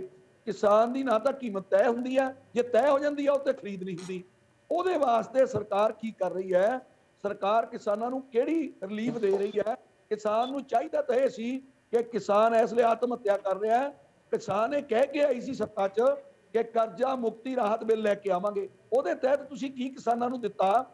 ਹੁਣ ਅੱਜ ਇਸ ਬਜਟ 'ਚ ਕਿੰਨੇ ਲੱਖ ਕਰੋੜ ਰੁਪਈਆ ਕਿਸਾਨਾਂ ਨੂੰ ਤੁਸੀਂ ਦੇ ਰਹੇ ਹੋ ਕਿ ਉਹਨਾਂ ਦਾ ਕਰਜ਼ਾ ਜਿਹੜਾ ਅਸੀਂ ਲਾ ਦੇਵਾਂਗੇ? ਇਹਦੇ ਬਾਰੇ ਦੱਸੋ। ਤੁਸੀਂ ਲੌਂਗ ਟਰਮ ਕਰੀ ਜਾਂਦੇ ਹੋ। ਲੌਂਗ ਟਰਮ ਤੱਕ ਕਿਸਾਨ ਤੇ ਬਚਣਾ ਹੀ ਨਹੀਂ, ਕਿਸਾਨ ਤੇ ਫਾਹੇ ਲੈ ਕੇ ਮਰ ਰਿਹਾ। ਤੇ ਫਿਰ ਤੁਸੀਂ ਇਹਦੇ ਵਿੱਚ ਕੀ ਦੇ ਰਹੇ ਹੋ ਕਿਸਾਨ ਨੂੰ? ਚਲੋ ਉਹ ਤੇ ਠੀਕ ਹੈ ਸਾਨੂੰ ਠੀਕ ਹੈ ਦੱਸੋ। ਰਾਏ ਸਾਹਿਬ, ਤੁਹਾਡਾ ਪੁਆਇੰਟ ਆ ਗਿਆ ਕਿ ਲੌਂਗ ਟਰਮ ਨਹੀਂ ਬਲਕਿ ਸ਼ਾਰਟ ਟਰਮ ਵੀ ਜਿਹੜੀ ਹੈ ਉਹ ਪ੍ਰੋਵੀਜ਼ਨਸ ਹੋਣੀਆਂ ਚਾਹੀਦੀਆਂ ਸੀ ਇਸ ਦੇ ਵਿੱਚ। ਠੀਕ ਹੈ, ਮੈਂ ਰੁਕ ਕਰਾਂਗਾ। ਜੋ ਅਰਥ ਸ਼ਾਸਤਰੀ ਸਾਡੇ ਨਾਲ ਡਾਕਟਰ ਅਮਨ ਚੁਗ ਜੁੜੇ ਹੋਏ ਨੇ। ਅਮਨ ਜੀ, ਤੁਸੀਂ ਜ਼ਿਕਰ ਕੀਤਾ ਕਿ ਡਿਜੀਟਲ ਕਰੰਸੀ, ਕ੍ਰਿਪਟੋ ਕਰੰਸੀ ਦਾ ਜ਼ਿਕਰ ਹੋ ਰਿਹਾ ਇਸ ਪੂਰੇ ਬਜਟ ਦੇ ਵਿੱਚ। ਬੜੀ ਅਹਿਮ ਪੁਆਇੰਟ ਹੈ, ਬੜੀ ਨਵੀਂ ਗੱਲ ਹੈ ਇੰਡੀਆ ਦੇ ਵਿੱਚ ਉਹ। ਪਹਿਲਾਂ ਤਾਂ ਮੈਂ ਜਾਣਨਾ ਚਾਹੁੰਦਾ ਕਿ ਕੀ ਕ੍ਰਿਪਟੋ ਕਰੰਸੀ ਨੂੰ ਲੀਗਲ ਮਾਨਤਾ ਪ੍ਰਾਪਤ ਹੈਗੀ ਹੈ ਭਾਰਤ ਦੇ ਵਿੱਚ? ਔਰ ਦੂਜੀ ਗੱਲ ਹੋ ਰਹੀ ਹੈ ਕਿ ਰਿਜ਼ਰਵ ਬੈਂਕ ਦੇ ਥਰੂ ਇੱਕ ਡਿਜੀਟਲ ਕਰੰਸੀ ਆਏਗੀ ਇਸ ਵਰੇ ਦੇ ਵਿੱਚ, ਗੱਲਬਾਤ ਚੱਲ ਰਹੀ ਹੈ ਇਹ।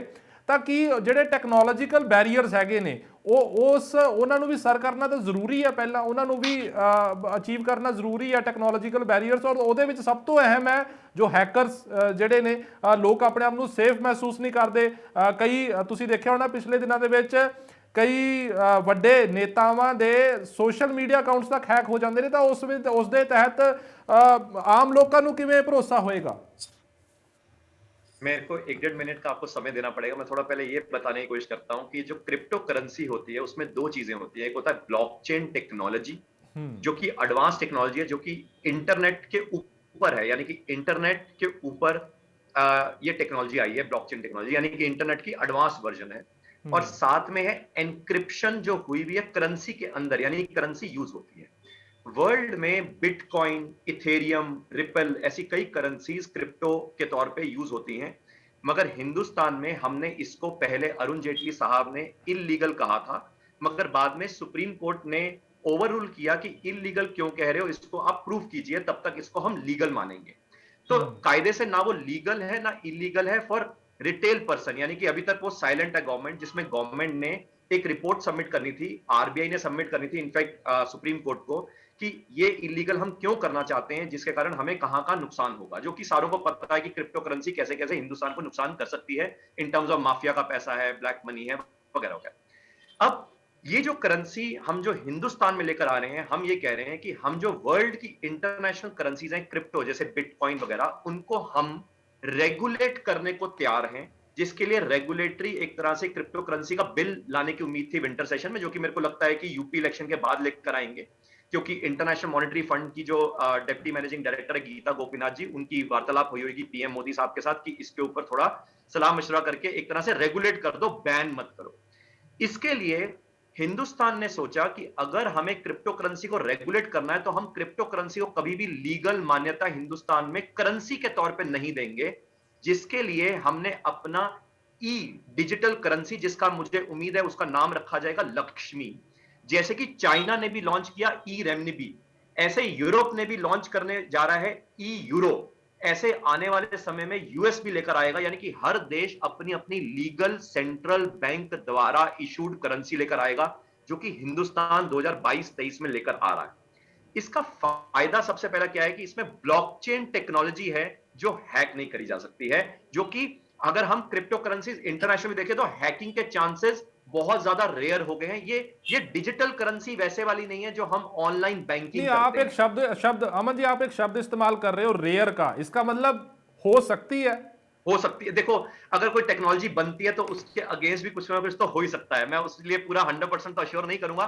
पास्ट में क्रिप्टो करेंसी में भी हैकिंग हुई है, रशिया की तरफ से कहीं ना कहीं हैकिंग हुई है, मगर मैं यहां पे ये कहना चाहता हूं कि जो कोशिशें नॉर्मल ऑनलाइन बैंकिंग में होती थी, या जो हार्ड करेंसी इन सर्कुलेशन है, या जो पेटीएम या जो वॉलेट्स हैं, उससे ऊपर एक तरह से दर्जा रखेगी ये जो ई क्रिप्टो करेंसी, जो डिजिटल करेंसी जो हमारी रेगुलेटेड अपनी हिंदुस्तान की आएगी। इससे जो इनहेरेंट फायदा है, मैं 30 सेकंड और लूंगा। इसका इनहेरेंट सबसे बड़ा फायदा यह है कि हिंदुस्तान में जितने भी नोट छपे उसमें से 90 लाख करोड़ वर्थ के पैसे गायब हो गए सिस्टम से, मनी इन सर्कुलेशन से गायब हो गए। अब आप सोचो, मनी इन सर्कुलेशन से गायब होके कहां कहां गए होंगे? कैश में, रियल एस्टेट में, गोल्ड में, बाहर पैसा क्रिप्टो करेंसी में, बिटकॉइन में, वगैरह वगैरह। अब मुद्दा यह है कि जो इतना पैसा यहां से बाहर निकल गया, 90 लाख करोड़ बाहर निकल गया, तो आरबीआई जब अपनी मॉनेटरी पॉलिसी यूज करती है, मॉनेटरी पॉलिसी को यूज ही नहीं कर पाती इफेक्टिवली, क्योंकि हिंदुस्तान में कितना ब्लैक मनी है और कितना गायब हो गया, तो इसके कारण ये डिजिटल करेंसी वो कई तरह का ब्लैक मनी को या तो सिस्टम से बाहर रख देगी या सिस्टम में वापस लाएगी, जिसके कारण हिंदुस्तान में आने वाले समय में जो हमारा फिस्कल डेफिसिट है, उसके ऊपर अगर आप मौका देंगे तो मैं शायद उसके ऊपर भी बात करूंगा। फिस्कल डेफिसिट है जो हमारा बजटरी डेफिसिट, हर साल हम 15 लाख करोड़ का लोन लेते हैं, जो कि आज के दिन में 230 लाख करोड़ का लोन बन गया है 1947 से लेके आज तक। सोचिए उसको कैसे उतारेंगे। आप अच्छा यकीन अमन मानिए जी, 230 माफ लाख करना, करोड़ के ऊपर आपने बड़ी दिलचस्प बात कही कि जो है कि अगर ये क्रिप्टो करेंसी या डिजिटल करेंसी आती है तो उससे ब्लैक मनी, क्योंकि ये मुद्दा 2014 के बाद इस तरह का माहौल का मुद्दा बन चुका है कि हर आदमी के, हर शख्स के अकाउंट में 15 लाख आएंगे। तो आपको लगता है कि ये पॉसिबल हो पाएगा उसके बाद? क्योंकि क्योंकि अकेला इंडिया नहीं, बाहर के देश भी उसमें जुड़े हुए हैं, इन्वॉल्व है। देखिए, इसके ऊपर मैं पॉलिटिकली डिबेट नहीं कर रहा, क्योंकि मैं तो एक इंडिपेंडेंट इकोनॉमिस्ट के पर्सपेक्टिव से एक अच्छी पॉलिसी की बात कर रहा हूं। जी। मेरे को नहीं पता कि 15 लाख करोड़ का क्या वो मेरे को लगता है कि वो शायद प्रधानमंत्री जी की जो स्पीच है उसको देखना पड़ेगा। बट मैं एक इंडिपेंडेंट इकोनॉमिस्ट के पर्सपेक्टिव से मैं ये बता सकता हूं कि काफी हद तक जो पैसा है जो ब्लैक मनी के रूप में, जैसे डीमोनेटाइजेशन की बात हुई या लेटर से हम रेरा की बात कर रहे हैं, उस पर्सपेक्टिव से काफी हद तक कंट्रोल नहीं हो पाया। मगर ये डिजिटल करेंसी से काफी हद तक कंट्रोल हो जाएगा, क्योंकि मनी इन सर्कुलेशन, जिसको हम M1, M2, M3 सप्लाई बोलते हैं इकोनॉमी के अंदर, वो तो हाथ में आ गई ना, कंट्रोल में आ गई पूरे बैंकिंग सेक्टर के अंदर। तो इसलिए उसको डेफिनेटली कंट्रोल किया जा सकता है। चलो ठीक है अमन जी, शुक्रिया। कृष्णपाल जी, मैं ਤੁਹਾਡੇ ਕੋਲ ਆਉਣਾ ਚਾਹੂੰਗਾ। कृष्णपाल जी, एक इस खास बजट ਦੇ ਵਿੱਚ ਹੀਰਿਆਂ ਦਾ ਬਹੁਤ ਜ਼ਿਆਦਾ ਜ਼ਿਕਰ ਹੋ ਰਿਹਾ ਹੈ। ਲੋਕ ਕਹਿ ਰਹੇ ਨੇ ਕਿ ਅਗਰ ਟੈਕਸ ਸਲੈਬ ਦੇ ਵਿੱਚ ਛੋਟ ਦਿੱਤੀ ਜਾਂਦੀ ਤਾਂ ਕਿਤੇ ਨਾ ਕਿਤੇ ਆਮ ਵਰਗ ਨੂੰ ਫਾਇਦਾ ਹੋਣਾ ਸੀ, ਪਰ ਲੋਕਾਂ ਨੂੰ ਹੁਣ ਇਹ ਨਹੀਂ ਸਮਝ ਆ ਰਿਹਾ ਕਿ ਹੀਰੇ ਸਸਤੇ ਹੋਏ ਨੇ ਤਾਂ ਫਾਇਦਾ ਕਿਹਨੂੰ ਹੋਇਆ। ਬਲਦੀਪ ਜੀ, ਇਹ ਸੇਮ ਗੱਲ ਹੈ ਜਿਹੜੀ ਮੈਂ ਆਪਣੀ ਪਹਿਲੀ ਓਪਨਿੰਗ ਸੈਸ਼ਨ 'ਚ ਮੈਂ ਆਪਣੀ ਗੱਲ 'ਚ ਕਹੀ ਸੀ ਕਿ ਲੋੜ ਹੀਰਿਆਂ ਵਾਲਿਆਂ ਨੂੰ ਫੋਕਸ ਕਰਨ ਦੀ ਨਹੀਂ ਹੈ, ਲੋੜ ਉਸ ਵਰਗ ਨੂੰ ਫੋਕਸ ਕਰਨ ਦੀ ਹੈ ਜੋ ਅੱਜ ਭੁੱਖਾ ਮਰ ਰਿਹਾ। ਅਸੀਂ ਲੌਂਗ ਟਰਮ ਬਜਟ ਦੀ ਗੱਲ ਕਰ ਰਹੇ ਹਾਂ। ਅੱਜ ਕਿਸਾਨ ਦੇ ਬਾਰੇ ਅਸੀਂ ਕੀ ਸੋਚ ਰਹੇ ਹਾਂ, ਸੋਚਣ ਦੀ ਲੋੜ ਸੀ। ਇੱਕ ਥੋੜਾ ਜਿਹਾ ਪ੍ਰੈਕਟੀਕਲ ਹੋਣ ਦੀ ਵੀ ਲੋੜ ਹੈ। ਕਿਸਾਨਾਂ ਨੂੰ ਤੁਸੀਂ ਕਹਿੰਦੇ ਵੀ ਅਸੀਂ ਜੀ ਸਸਤੇ ਸੰਦ ਦੇ ਦਾਂਗੇ, ਉਹ ਮੇਰੇ ਵੀਰ ਨੇ ਮਨਜੀਤ ਸਿੰਘ ਰਾਏ ਨੇ ਬੜੀ ਡਿਟੇਲ ਦੱਸਿਆ ਵੀ ਕਿਸ ਤਰ੍ਹਾਂ ਸਬਸਿਡੀ ਨੇ। ਅੱਜ ਪ੍ਰੈਕਟੀਕਲ ਹੋਣ ਦੀ ਲੋੜ ਹੈ ਕਿ ਕਿਸਾਨ ਤੇ ਤੁਸੀਂ ਇਤਬਾਰ ਕਰੋਗੇ। ਕਿਸਾਨ ਆਪਣੀ ਸੰਦ ਖਰੀਦ ਕੇ ਬਿੱਲ ਤੁਹਾਨੂੰ ਦੇ ਦੇ, ਤੁਸੀਂ ਉਹਨੂੰ ਸਬਸਿਡੀ ਸਿੱਧੀ ਦੇ ਦਿਓ, ਤੁਸੀਂ ਉਹਦੇ ਬਿੱਲ ਤੇ ਸਬਸਿਡੀ ਦੇ ਦਿਓ, ਤਾਂ ਕਿ ਤੁਸੀਂ ਵਿਚੋਲੀ ਖਤਮ ਕਰਨ ਦੀ ਗੱਲ ਕਰਦੇ ਹੋ। ਇਹਦੇ ਤੁਸੀਂ ਵਿਚੋਲੀ ਕਾਹਦੇ ਵਾਸਤੇ ਰੱਖਦੇ ਹੋ? ਦੂਜੀ ਗੱਲ, ਮੇਰੇ ਕਿਸੇ ਵੀ ਵੀਰ ਨੇ ਜਿਸ ਤਰ੍ਹਾਂ ਉਹਨਾਂ ਨੇ ਕਿਹਾ ਵੀ ਮੈਂ ਅਰਥ ਸ਼ਾਸਤਰੀ ਹਾਂ, ਮੈਂ ਪੋਲੀਟੀਕਲ ਨਹੀਂ ਆ, ਇਸ ਤਰ੍ਹਾਂ ਅਸੀਂ ਅਰਥ ਸ਼ਾਸਤਰੀ ਨਹੀਂ ਹੈਗੇ, ਅਸੀਂ ਦੀ ਬਹੁਤੀ ਬਰੀਕੀਆਂ ਨਹੀਂ ਜਾਣਦੇ। ਅਸੀਂ ਤਾਂ ਇੰਨਾ ਜਾਣਦੇ ਹਾਂ ਕਿ ਪ੍ਰੈਕਟੀਕਲ ਹੋਣ ਦੀ ਲੋੜ ਹੈ। ਮੈਨੂੰ, ਮੈਂ ਆਪਣੇ ਦੋਨੋਂ ਵੀਰਾਂ ਨੂੰ ਪੁੱਛਣਾ ਚਾਹੁੰਦਾ, ਅਰਥ ਸ਼ਾਸਤਰੀ ਜੀ ਨੂੰ ਵੀ ਔਰ ਭਾਰਤੀ ਜਨਤਾ ਪਾਰਟੀ ਵਾਲੇ ਨੂੰ, ਜਿਹੜਾ ਮੈਂ ਸਵਾਲ ਪਹਿਲਾਂ ਚੱਕਿਆ ਸੀ ਕਿ ਤੁਸੀਂ ਕਹਿੰਦੇ ਹੋ ਵੀ 48,000 ਕਰੋੜ ਰੁਪਏ 'ਚ ਅਸੀਂ 80 ਲੱਖ ਮਕਾਨ ਬਣਾ ਕੇ ਦੇਣੇ ਆ। ਇਹ ਤੁਸੀਂ ਆਪਣੇ ਹੁਣ ਬਜਟ 'ਚ ਅੱਜ ਕਿਹਾ 80 ਲੱਖ ਬੰਦਿਆਂ ਨੂੰ ਤੁਸੀਂ 1,66,666 ਰੁਪਏ 'ਚ ਮੈਨੂੰ ਸੱਚਾਈ ਦੱਸੋ ਵੀ ਮਕਾਨ ਬਣ ਸਕਦਾ ਹੈ? Is it possible? ਆਪਾਂ ਕਿਉਂ ਐਸੀ ਹਵਾਈ ਗੱਲਾਂ ਕਰਦੇ? ਸ਼ਰਮਾ ਜੀ, ਇਸੇ ਉੱਪਰ ਰਿਐਕਸ਼ਨ ਲੈਣੇ ਆਪਾਂ ਫਿਰ ਮੈਂ ਤੁਹਾਡੇ ਕੋਲ ਆਉਂਗਾ, ਰਿਐਕਸ਼ਨ ਲੈਣੇ ਆ। ਕਪੂਰ ਸਾਹਿਬ, ਇਹਦੇ ਉੱਪਰ ਰਿਐਕਸ਼ਨ ਦਿਓ, ਜਿਹੜੇ ਇਹਨਾਂ ਨੇ ਪਹਿਲਾਂ ਵੀ ਜ਼ਿਕਰ ਕੀਤਾ ਇਸ ਚੀਜ਼ ਦਾ। ਐਸਾ ਗੱਲ ਹੈ ਕਿ ਜਿਹੜੀ ਇਹਨਾਂ ਨੇ ਗੱਲ ਕੀਤੀ ਹੈ 80 ਲੱਖ ਮਕਾਨ ਦੀ 48,000 ਕਰੋੜ ਦੇ ਵਿੱਚ, ਇਹਦੇ ਵਿੱਚ ਕੀ ਹੁੰਦਾ ਹੈ ਕਿ ਸੈਂਟਰ ਗਵਰਨਮੈਂਟ ਦਾ ਇੱਕ ਕੰਟਰੀਬਿਊਸ਼ਨ ਹੁੰਦਾ ਹੈ ਤੇ ਸਟੇਟ ਗਵਰਨਮੈਂਟ ਵੀ ਆਪਣਾ ਇੱਕ ਕੰਟਰੀਬਿਊਸ਼ਨ ਪਾਉਂਦੀ ਹੈ। ਕੋਈ ਵੀ ਸੈਂਟਰ ਗਵਰਨਮੈਂਟ ਕੋਈ ਸਕੀਮ ਜਦੋਂ ਲਾਂਚ ਕਰਦੀ ਹੈ ਨਾ, ਉਹਦੇ ਵਿੱਚ ਸਟੇਟ ਗਵਰਨਮੈਂਟ ਦਾ ਵੀ ਕੰਟਰੀਬਿਊਸ਼ਨ ਹੁੰਦਾ ਹੈ ਜਿਹੜਾ ਉਹਨਾਂ ਨੂੰ ਪਾਣਾ ਪੈਂਦਾ ਹੈ, ਤਾਂ ਕਿ ਇਹਦੀ ਡਿਟੇਲਸ ਬਾਅਦ ਦੇ ਵਿੱਚੋਂ ਵੀ ਵਰਕਆਊਟ ਕੀਤੀਆਂ ਜਾ ਸਕਦੀਆਂ। ਸਵਾਲ ਹੈਗਾ ਵੇ ਕਿ ਦੇਖੋ, ਮੈਂ ਫਿਰ ਗੱਲ ਕਰ ਰਿਹਾ, ਇਹ ਕੋਈ ਪਾਰਟਿਕੂਲਰਲੀ ਇੱਕ ਸੈਗਮੈਂਟ ਦਾ ਬਜਟ ਨਹੀਂ ਹੈ, ਪੂਰੇ ਦੇਸ਼ ਦਾ ਬਜਟ ਹੈਗਾ। ਪੂਰੇ ਦੇਸ਼ ਨੂੰ ਆਪਾਂ ਕਿਸ ਤਰੀਕੇ ਡਿਵੈਲਪ ਕਰਨਾ ਹੈਗਾ ਵੈ, ਉਹਦੇ ਮੱਦੇ ਨਜ਼ਰ ਹਰ ਚੀਜ਼, ਹਰ ਪਾਲਿਸੀ ਨੂੰ ਪਾਰਟੀ ਨੂੰ, ਵਿੱਤ ਮੰਤਰੀ ਨੂੰ ਬਣਾਉਣਾ ਪੈਂਦਾ ਹੈਗਾ ਵੈ। ਤੁਸੀਂ ਇਹ ਦੇਖੋ ਕਿ ਅੱਜ ਪੈਟਰੋਲ ਡੀਜ਼ਲ ਮਹਿੰਗਾ ਹੈ, ਅੱਜ ਇਲੈਕਟ੍ਰੋਨਿਕ ਵਾਹੀਕਲਸ ਦੀ ਗੱਲ ਆਉਂਦੀ ਪਈ ਹੈ। ਇਲੈਕਟ੍ਰੋਨਿਕ ਵਾਹੀਕਲਸ ਨੂੰ ਪ੍ਰਮੋਟ ਕਰਨ ਲਈ ਵਿੱਤ ਮੰਤਰੀ ਜੀ ਨੇ ਅੱਜ ਬੈਟਰੀ ਸਵੈਪਿੰਗ ਪਾਲਿਸੀ ਦਾ ਐਲਾਨ ਕੀਤਾ ਹੈਗਾ ਕਿ ਬੈਟਰੀ ਸਵੈਪਿੰਗ ਪਾਲਿਸੀ ਬਣਾਈ ਜਾਏਗੀ, ਜਿਹਦੇ ਨਾਲ ਇਲੈਕਟ੍ਰੋਨਿਕ ਵਾਹੀਕਲਸ ਦੀ ਪ੍ਰਮੋਸ਼ਨ ਹੋਏਗੀ ਔਰ ਇੱਕ ਕਲੀਨ ਐਨਰਜੀ ਨੂੰ ਪ੍ਰਮੋਟ ਕੀਤਾ ਜਾਏਗਾ। ਸੋ ਕਈ ਚੀਜ਼ਾਂ ਇਸ ਬਜਟ ਦੇ ਵਿੱਚ ਅੱਜ ਪਹਿਲੀ ਵਾਰੀ ਆਈਆਂ ਹੈ। ਐਜੂਕੇਸ਼ਨ ਦੀ ਗੱਲ ਕਰੀਏ, 200 ਨਵੇਂ ਟੀਵੀ ਚੈਨਲ ਦੀ ਉਹਨਾਂ ਨੇ ਗੱਲ ਕੀਤੀ ਹੈ ਕਿ ਐਜੂਕੇਸ਼ਨ ਨੂੰ ਪ੍ਰਮੋਟ ਕਰਨ ਲਈ ਰੀਜਨਲ ਲੈਂਗੁਏਜ ਦੇ ਵਿੱਚ ਆਪਾਂ 200 ਨਵੇਂ ਟੀਵੀ ਚੈਨਲ ਲਾਂਚ ਕਰਾਂਗੇ। ਜਿਹਦੇ ਨਾਲ ਕਪੂਰ ਸਾਹਿਬ ਐਜੂਕੇਸ਼ਨ ਨੂੰ ਕਪੂਰ ਸਹੀ ਸਾਹਿਬ ਢੰਗ ਨਾਲ ਪ੍ਰਮੋਟ ਅੱਜ ਕੀਤਾ ਜੋ ਖਜ਼ਾਨਾ ਮੰਤਰੀ ਜਿਸ ਵੇਲੇ ਬੋਲ ਰਹੇ ਸੀ ਉਸ ਵੇਲੇ ਉਹਨਾਂ ਨੇ ਜ਼ਿਕਰ ਕੀਤਾ ਕਿ ਰਿਕਾਰਡ ਕਲੈਕਸ਼ਨ ਹੋਈ ਹੈ ਜੀਐਸਟੀ ਦੀ ਜਨਵਰੀ ਦੇ ਮਹੀਨੇ ਦੇ ਵਿੱਚ, ਇਸ ਚੀਜ਼ ਦਾ ਜ਼ਿਕਰ ਕਰਦੇ ਹੋਏ ਨਜ਼ਰ ਆਏ ਨੇ। ਅਗਰ ਰਿਕਾਰਡ, ਮੇਰਾ ਸਵਾਲ ਇੰਨਾ ਕੁ ਹੈ ਕਿ ਅਗਰ ਰਿਕਾਰਡ ਕਲੈਕਸ਼ਨ ਹੋਈ ਹੈ ਤਾਂ ਆਮ ਇਨਸਾਨ ਜੋ ਕਿ ਸਿੱਧਾ ਸਿੱਧਾ ਟੈਕਸ ਲੈਬ ਨਾਲ ਜੁੜਿਆ ਹੁੰਦਾ ਹੈ, ਉਸ ਦੇ ਵਿੱਚ ਸਰਕਾਰ ਨੂੰ ਕੁਝ ਰਾਹਤ ਦੇਣੀ ਚਾਹੀਦੀ ਸੀ। ਤੁਸੀਂ ਇੱਕ ਗੱਲ ਦੇਖੋ ਕਿ ਜਿਹੜੇ ਪਿਛਲੇ 2 ਸਾਲ ਸਾਡੀ ਕੰਟਰੀ ਦੇ ਬੀਤੇ ਹੈ ਨਾ, ਆਪਾਂ ਕੋਵਿਡ ਮਹਾਮਾਰੀ ਨਾਲ ਲੜੇ ਆ ਔਰ ਸਰਕਾਰ ਨੇ ਕਿੰਨੇ ਅੱਛੇ ਢੰਗ ਨਾਲ ਸਾਰੀ ਡਿਫਿਕਲਟ ਸਿਚੁਏਸ਼ਨਸ ਨੂੰ ਹੈਂਡਲ ਕੀਤਾ ਹੈ। ਜੇ ਤੁਸੀਂ ਵਰਲਡ ਵੱਲ, ਸਾਰੇ ਵਰਲਡ ਦੁਨੀਆ ਵੱਲ ਨਜ਼ਰ ਮਾਰੋ ਨਾ, ਤੁਹਾਨੂੰ ਪਤਾ ਲੱਗੇਗਾ ਵਰਲਡ ਦੀ ਕਈ ਇਕਨੋਮੀਆਂ ਅੱਜ ਇਹ ਕੋਵਿਡ ਮਹਾਮਾਰੀ ਦੇ ਚੱਕਰ ਦੇ ਵਿੱਚ ਹਿੱਲ ਗਈਆਂ ਵੈ, ਪਰ ਅੱਜ ਸਾਡੀ ਕੰਟਰੀ ਦਾ ਜਿਹੜਾ ਗਰੋਥ ਰੇਟ ਹੈ ਇੰਨਾ ਅੱਛਾ ਆ ਗਿਆ ਕੋਵਿਡ ਦੀ ਮਹਾਮਾਰੀ ਤੋਂ ਬਾਅਦ ਵੀ। ਇਸ ਕੋਵਿਡ ਮਹਾਮਾਰੀ ਦੇ ਦੌਰਾਨ ਲੋਕਾਂ ਨੂੰ ਇਹਨਾਂ ਰਾਸ਼ਨ ਤੱਕ ਸਰਕਾਰ ਨੇ ਪ੍ਰੋਵਾਈਡ ਕੀਤਾ ਹੈ। ਫਿਰ ਤੁਸੀਂ ਦੇਖੋ ECLGS ਸਕੀਮ ਇੰਡਸਟਰੀ ਲਈ ਜਿਹੜੀ ਮਾਰਚ 22 ਤੱਕ ਹੈਗੀ ਸੀ ਕਿ ਜਿਸ ਤਰ੍ਹਾਂ ਇੰਡਸਟਰੀ ਨੂੰ ਐਕਸਟਰਾ ਬੈਨੀਫਿਟ, ਐਕਸਟਰਾ ਕੈਸ਼ ਮਿਲ ਸਕੇ, ਪੈਸਾ ਮਿਲ ਸਕੇ ਕਿ ਉਹ ਆਪਣੇ ਵਪਾਰ ਨੂੰ ਸਹੀ ਢੰਗ ਨਾਲ ਚਲਾ ਸਕੇ।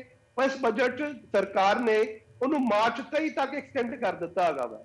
ਫਿਰ ਨਵੀਂ ਮੈਨੂਫੈਕਚਰਿੰਗ ਕੰਪਨੀਆਂ ਜਿਨ੍ਹਾਂ ਨੇ ਆਪਣੀ ਪ੍ਰੋਡਕਸ਼ਨ ਮਾਰਚ 23 ਤੱਕ ਸਟਾਰਟ ਕਰਨੀ ਸੀ, ਜਿਨ੍ਹਾਂ ਨੂੰ 15% ਟੈਕਸ ਲੱਗਣਾ ਸੀ, ਉਹਨੂੰ ਵਧਾ ਕੇ ਵੀ ਬੇਸਿਕਲੀ ਮਾਰਚ 24 ਤੱਕ ਕਰ ਦਿੱਤਾ ਹੈਗਾ ਵਾ। ਇੱਕ ਰਾਸ਼ਟਰ ਇੱਕ ਰਜਿਸਟ੍ਰੇਸ਼ਨ, ਉਹ ਸਾਡੀ ਰਜਿਸਟ੍ਰੇਸ਼ਨ MSME ਇੰਡਸਟਰੀਜ਼ ਨੂੰ ਉਦਯਮ ਦੇ ਅੰਦਰ ਕਰਾਣੀ ਪੈਂਦੀ ਸੀ, ਈਸ਼ਰਮ ਦੇ ਅੰਦਰ ਕਰਾਣੀ ਪੈਂਦੀ ਸੀ, NCS ਅਸੀਮ ਪੋਰਟਲ ਅਲੱਗ-ਅਲੱਗ ਜਗ੍ਹਾ ਕਰਾਣੀ ਪੈਂਦੀ ਸੀ। ਅੱਜ ਵਿੱਤ ਮੰਤਰੀ ਜੀ ਨੇ ਇਹ ਵੀ ਕਹਿ ਦਿੱਤਾ ਕਿ ਇੱਕ ਜਗ੍ਹਾ ਵੀ ਤੁਸੀਂ ਰਜਿਸਟ੍ਰੇਸ਼ਨ ਆਪਣੀ ਕਰਾ ਲਓਗੇ, ਬਾਕੀ ਜਗ੍ਹਾ ਤੇ ਰਜਿਸਟ੍ਰੇਸ਼ਨ ਆਟੋਮੈਟਿਕਲੀ ਹੋ ਜਾਏਗੀ। ਸਰਕਾਰ ਦੇਖੋ ਨਵੀਂ ਤੋਂ ਨਵੀਂ ਚੀਜ਼ਾਂ ਲੈ ਕੇ ਆ ਰਹੀ ਹੈ, ਹਰ ਚੀਜ਼ ਨੂੰ ਡਿਜੀਟਾਈਜ਼ ਕਰਨ ਦੀ ਕੋਸ਼ਿਸ਼ ਕਰਦੀ ਪਈ ਹੈ ਔਰ ਜ਼ਿਆਦਾ ਤੋਂ ਜ਼ਿਆਦਾ ਸਹੂਲਤਾਂ ਦੇਣੀ ਚਾਹੁੰਦੀ ਹੈ। ਚਲੋ ਠੀਕ ਹੈ ਕਪੂਰ ਸਾਹਿਬ, ਰਿਐਕਸ਼ਨ ਦੋ ਕ੍ਰਿਸ਼ਨਪਾਲ ਜੀ 30 ਸੈਕਿੰਡ 'ਚ, ਫਿਰ ਮੈਂ ਰਾਏ ਸਾਹਿਬ ਕੋਲ ਆਉਂਗਾ।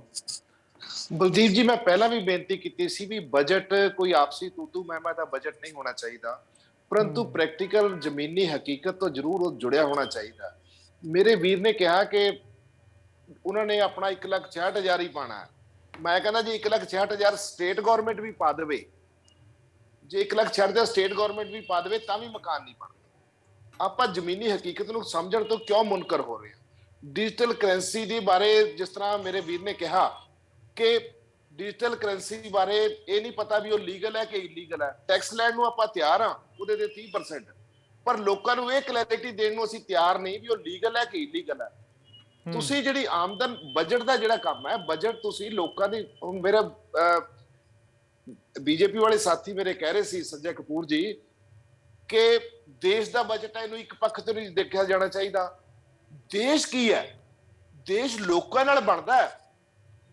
ਦੇਸ਼ ਜ਼ਮੀਨ ਤੇ ਨਹੀਂ ਦੇਸ਼ ਹੈ, ਜ਼ਮੀਨ ਦੇਸ਼ ਲੋਕਾਂ ਨਾਲ ਬਣਦਾ ਹੈ। ਕਿਸਾਨ ਮਜ਼ਦੂਰ ਇਸ ਦੇਸ਼ ਦੇ ਲੋਕ ਦੇਸ਼ ਹੈ, ਉਹਨਾਂ ਵਾਸਤੇ ਬਜਟ ਬਣ ਰਿਹਾ। ਜੇ ਅਸੀਂ ਉਹਨਾਂ ਨੂੰ ਫੋਕਸ ਨਹੀਂ ਕਰਾਂਗੇ, ਉਹਨਾਂ ਨੂੰ ਟਾਰਗੇਟ ਨਹੀਂ ਕਰਾਂਗੇ, ਤਾਂ ਬਜਟ ਕਿਹਦੇ ਵਾਸਤੇ ਬਣ ਰਿਹਾ?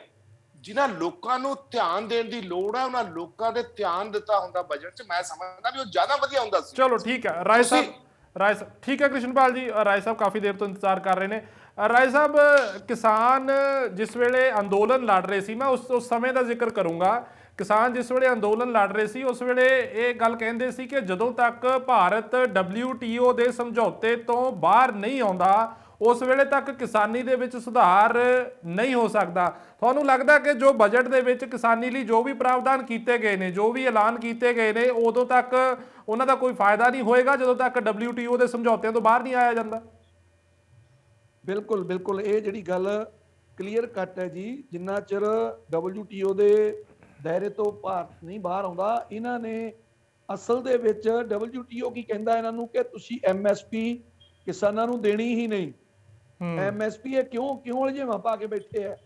ਕਿਉਂਕਿ ਇਹ ਉੱਪਰੋਂ WTO ਦਾ ਪ੍ਰੈਸ਼ਰ ਹੈ। ਸੋ ਇਹ ਜਿੰਨਾ ਚਿਰ ਉਸ ਪ੍ਰੈਸ਼ਰ ਚੋਂ ਨਹੀਂ ਨਿਕਲਦੇ ਜੋ ਮਰਜ਼ੀ ਕਰੀ ਜਾਣ।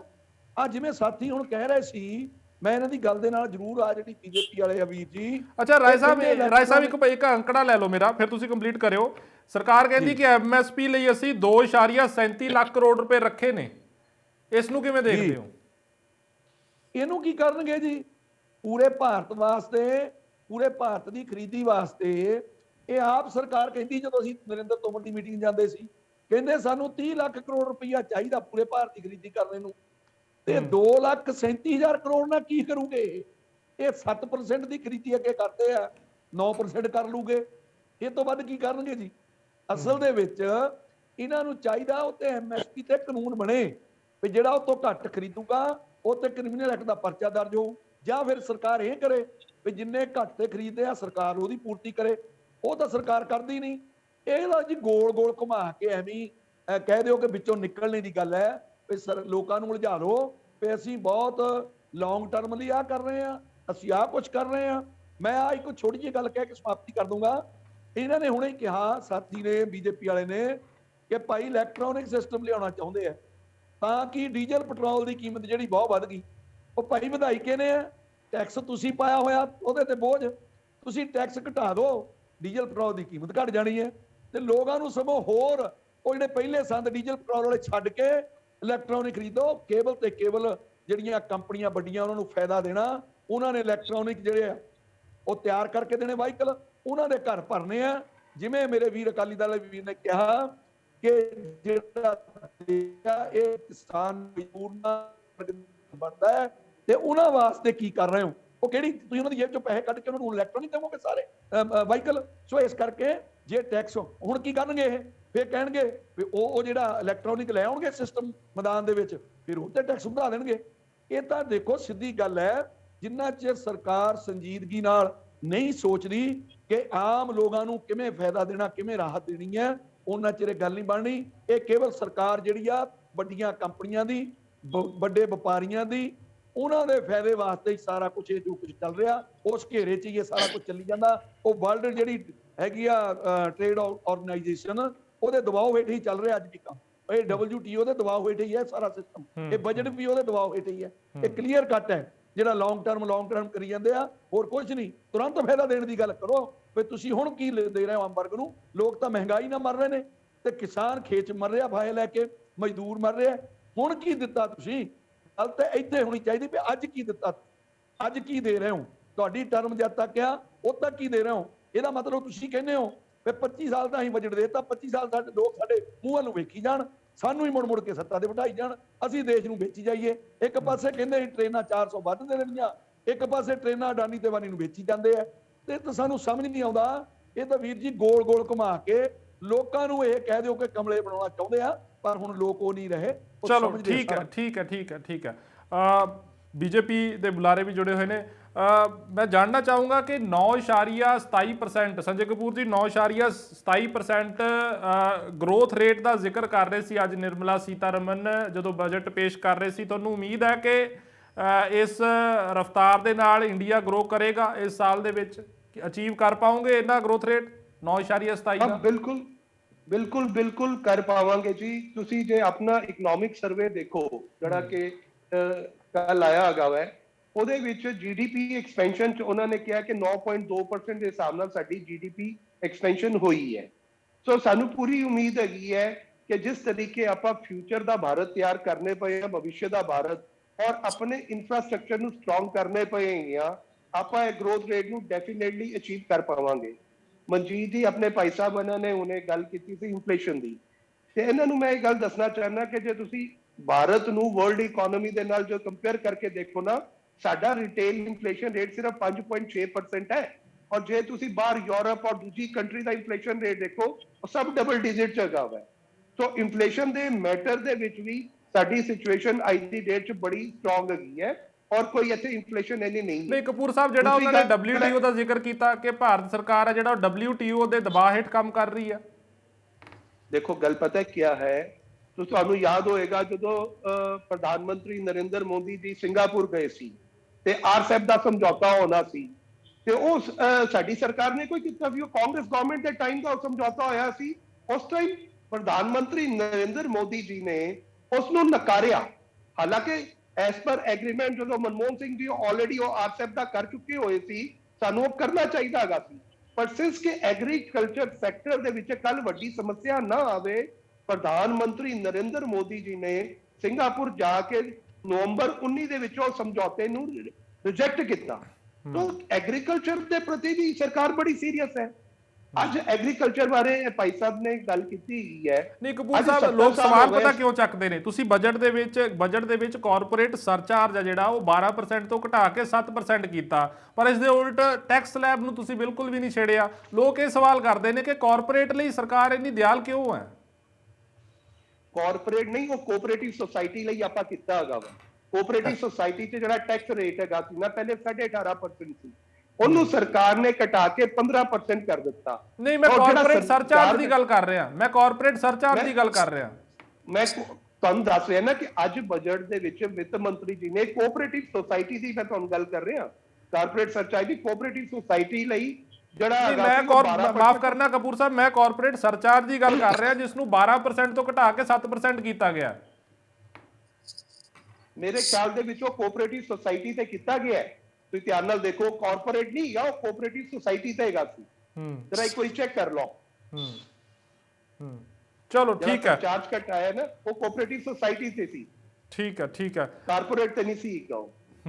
ਅੱਛਾ ਅਮਨ ਜੀ, ਰੇਲਵੇ ਨੂੰ ਲੈ ਕੇ ਵੀ ਜੋ ਹੈ ਇਸ ਬਜਟ ਦੇ ਵਿੱਚ ਕਿਹਾ ਗਿਆ ਕਿ ਜੋ ਕੁਝ ਕਿਲੋਮੀਟਰ ਤੱਕ ਜੋ ਰੇਲਵੇ ਟਰੈਕਸ ਹੋਣਗੇ ਉਹ ਨਿੱਜੀ ਜੋ ਹੈ ਉਹ ਕੰਪਨੀਆਂ ਤੋਂ ਉਹਨਾਂ ਦਾ ਜੋ ਕੰਮ ਹੈ ਉਹ ਕਰਵਾਇਆ ਜਾਏਗਾ।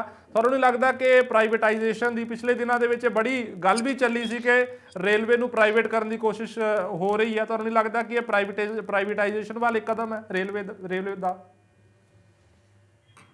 देखिए, अब इसमें ना मेरे को थोड़ा आपको समय देना पड़ेगा। काफी वार्तालाप मैंने सुनी और मैं चाहता हूँ आप कमेंट करिए।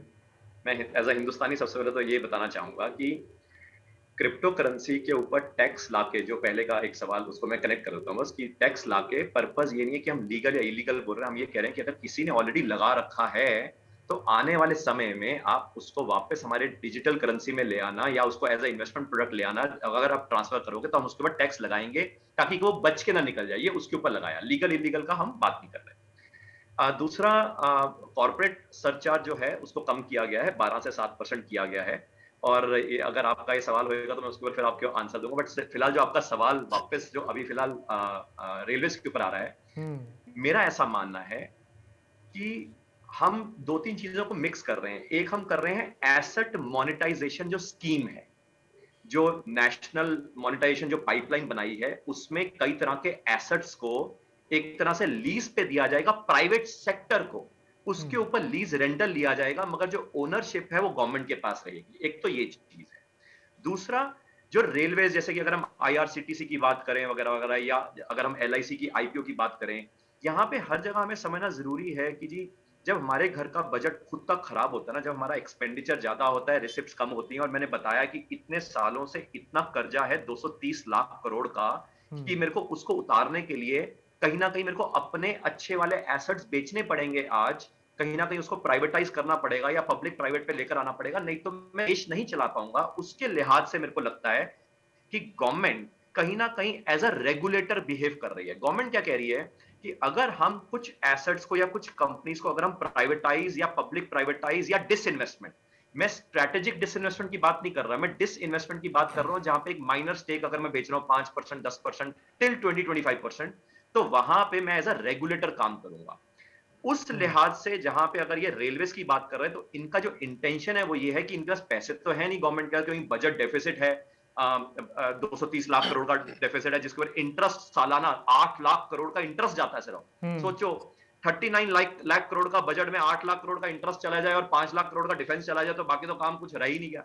तो उस लिहाज से इनका इंटेंशन ये है कि कुछ एरियाज में जो रेलवे ट्रैक्स हैं, या आने वाले समय में I will not be surprise even ports हैं या रोड इंफ्रास्ट्रक्चर है, वहां पे भी ये पब्लिक प्राइवेट पार्टनरशिप लाने की कोशिश करेंगे। मगर उसको हम सेल ऑफ या देश बेचने की बात ना करें, क्योंकि वो देश बेचने वाला पॉइंट नहीं है, वो एक तरह से स्ट्रेटेजिक डिसइन्वेस्टमेंट। मैं माफ करना रोकना चाहूंगा, बड़ा अहम जिक्र ਜਿਹੜਾ ਇਹ ਪ੍ਰਾਈਵੇਟਾਈਜੇਸ਼ਨ ਦਾ ਸ਼ਬਦ ਹੈ ਨਾ, ਬੜਾ ਦਿਲਚਸਪ ਸ਼ਬਦ ਹੈ, ਖਾਸ ਤੌਰ ਤੇ ਪਿਛਲੇ 1 ਸਾਲ ਦੀ ਜਿਹੜੀ 1 ਸਾਲ ਦਾ ਜਿਹੜਾ ਟਾਈਮਿੰਗ ਹੈ, ਔਰ ਕਿਸਾਨ ਅੰਦੋਲਨ ਤਾਂ ਮੇਰੇ ਖਿਆਲ ਇਸ ਸ਼ਬਦ ਦੇ ਨਾਲ ਬਹੁਤ ਜ਼ਿਆਦਾ ਜੁੜਿਆ ਹੋਇਆ ਹੈ, ਬਹੁਤ ਜ਼ਿਆਦਾ ਜੁੜਿਆ ਹੈ। ਪ੍ਰਾਈਵੇਟਾਈਜੇਸ਼ਨ ਦੀ ਜਦੋਂ ਗੱਲ ਹੁੰਦੀ ਹੈ ਨਾ, ਪੈਰਲਲ ਮੰਡੀ ਦੀ ਗੱਲ ਹੁੰਦੀ ਹੈ ਜਾਂ ਹੋਰ ਚੀਜ਼ਾਂ ਦੀ ਗੱਲ ਹੁੰਦੀ ਹੈ, ਤਾਂ ਬਹੁਤ ਹੈਵੀ ਸ਼ਬਦ ਬਣਦਾ ਹੈ। ਔਰ ਦੂਜੀ ਗੱਲ ਇਹ, ਪ੍ਰਾਈਵੇਟਾਈਜੇਸ਼ਨ ਰੇਲਵੇ ਦੀ ਅਗਰ ਗੱਲ ਤੁਰਦੀ ਹੈ, ਤਾਂ ਮੈਂ ਤੁਹਾਨੂੰ ਯਾਦ ਦਿਵਾਉਣਾ ਚਾਹੁੰਦਾ ਕਿ UK ਦੇ ਵਿੱਚ ਇਹ ਐਕਸਪੈਰੀਮੈਂਟ ਸਰਕਾਰ ਕਰ ਚੁੱਕੀ ਆ, ਟੋਟਲ ਤੌਰ ਤੇ ਫੇਲ ਹੋ ਚੁੱਕੀ ਹੈ, टोटल तौर पे। देखिए, मैं यहाँ पे वही बोलूंगा कि यूके ऑस्ट्रेलिया के साथ हम हिंदुस्तान की इकोनॉमी को कंपेयर नहीं कर सकते, क्योंकि उनके पास पुराना हमारे देश से लूटा हुआ पैसा है, हमारे पास अपना पैसा नहीं है। तो जब पैसा ही नहीं होगा तो हमें कहीं ना कहीं अपने एसेट्स को मोनेटाइज तो करना ही पड़ेगा। और रही भाई बात साहब, मैं अगर क्वेश्चन हम यूके ऑस्ट्रेलिया से कंपेयर करेंगे तो हमें अपने हिंदुस्तान के कुछ एमएनसीज कॉन्ग्लोमरेट्स बनाने पड़ेंगे, यानी कि फॉर्च्यून 500 कंपनीज में हमारी अपने कॉर्पोरेट्स जब तक नहीं आएंगे तो जो ऑल राउंड ग्रोथ है ना, वो कहीं ना कहीं हिंदुस्तान उस ग्रोथ पे ट्रेजेक्टरी पे नहीं पहुंच पाएगा, वो सुपर पावर नहीं बन पाएगा। चलो ठीक है, मैं चुग ये नहीं साहब कह मेरे रहा को कि एग्रीकल्चर को प्राइवेटाइज कर दो, मैंने ऐसा नहीं बोला, ठीक बट है, मैं कुछ सेक्टर्स में एसेट मोनेटाइजेशन की बात करने में सहमत ठीक हूं, है, ठीक है, मगर मैं ठीक है चुग साहब, एग्रीकल्चर मेरे के को ऊपर ऐसा समा स्पेसिफिक समा इनपुट समा नहीं मेरे को बहुत थोड़ा रह गया। मनजीत सिंह राय जी, लास्ट रिएक्शन थोड़ा लूंगा, उस तो बाद समाप्ति करूंगा।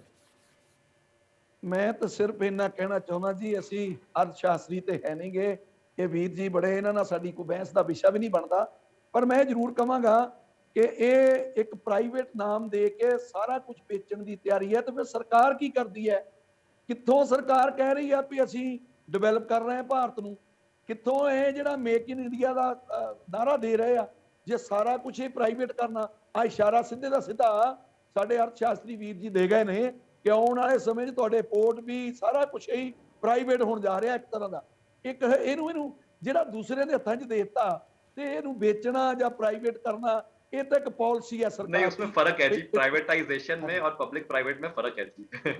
ਉਹ ਵੀਰ ਜੀ ਉਹ ਡਿਪਲੋਮੇਟ, ਮੈਂ ਤੁਹਾਡਾ ਬਹਿਸ ਨਹੀਂ ਕਰ ਸਕਦਾ, ਤੁਸੀਂ ਜਾਣੇ ਹੋ, ਪਰ ਮੈਂ ਜ਼ਰੂਰ ਕਹਾਂਗਾ, ਪਰ ਇਹ ਡਿਪਲੋਮੇਟ ਸ਼ਬਦ ਹੈ ਜੀ, ਇਹਨੂੰ ਆਪਾਂ ਐ ਘੁਮਾ ਕੇ, ਕਿਉਂਕਿ ਠੀਕ ਆ ਸਰਕਾਰ ਦੇ ਤੁਸੀਂ ਵਿਰੋਧ ਨਹੀਂ ਬੋਲ ਸਕਦੇ, ਅਸੀਂ ਤਾਂ ਬੋਲ ਸਕਦੇ ਆ, ਸਾਨੂੰ ਪਤਾ ਹੀ ਇੱਕ ਸਾਲ ਬੋਲ नहीं, ऐसा नहीं है, मैं ऐसा हिंदुस्तानी आपसे शेयर कर रहा हूं। चलो ठीक है, ठीक है राय साहब, ठीक है राय साहब, बहुत बहुत धन्यवाद, माफी चाहूंगा, मैं अगे कंटिन्यू नहीं कर सकता, समा समाप्त हो चलिया। मनजीत सिंह राय जी जुड़े भारतीय किसान यूनियन तो, कृष्णपाल जी जुड़े श्रोमणी अकाली दल तो, संजय कपूर जी भारतीय जनता पार्टी तो, और अमन चुग अर्थशास्त्री जुड़े।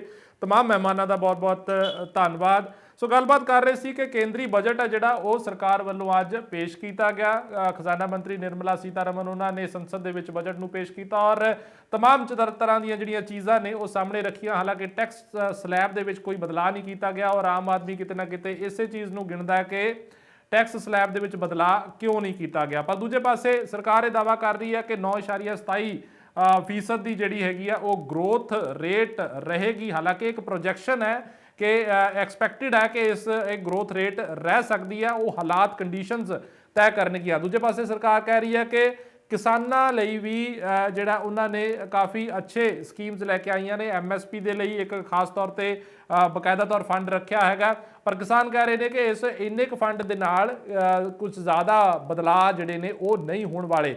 हीरिਆਂ ਦੇ ਉੱਪਰ खास तौर ਤੇ जो दबाव दिता हैगा सरकार ने, हीरिਆਂ ਦੀ ਜਿਹੜੀ इंपोर्ट ड्यूटी हैगी आ ਉਹਨੂੰ 7.5% ਤੋਂ ਘਟਾ ਕੇ 5% ਕੀਤਾ ਗਿਆ। पर लोग कह रहे हैं कि हीरे अमीर आदमी खरीदते हैं, आम लोग जो एक रिक्शा चलाता है, रेहड़ी फड़ी वाला है, उसनों इसका की लाहा होएगा, ये समझने वाली गल है।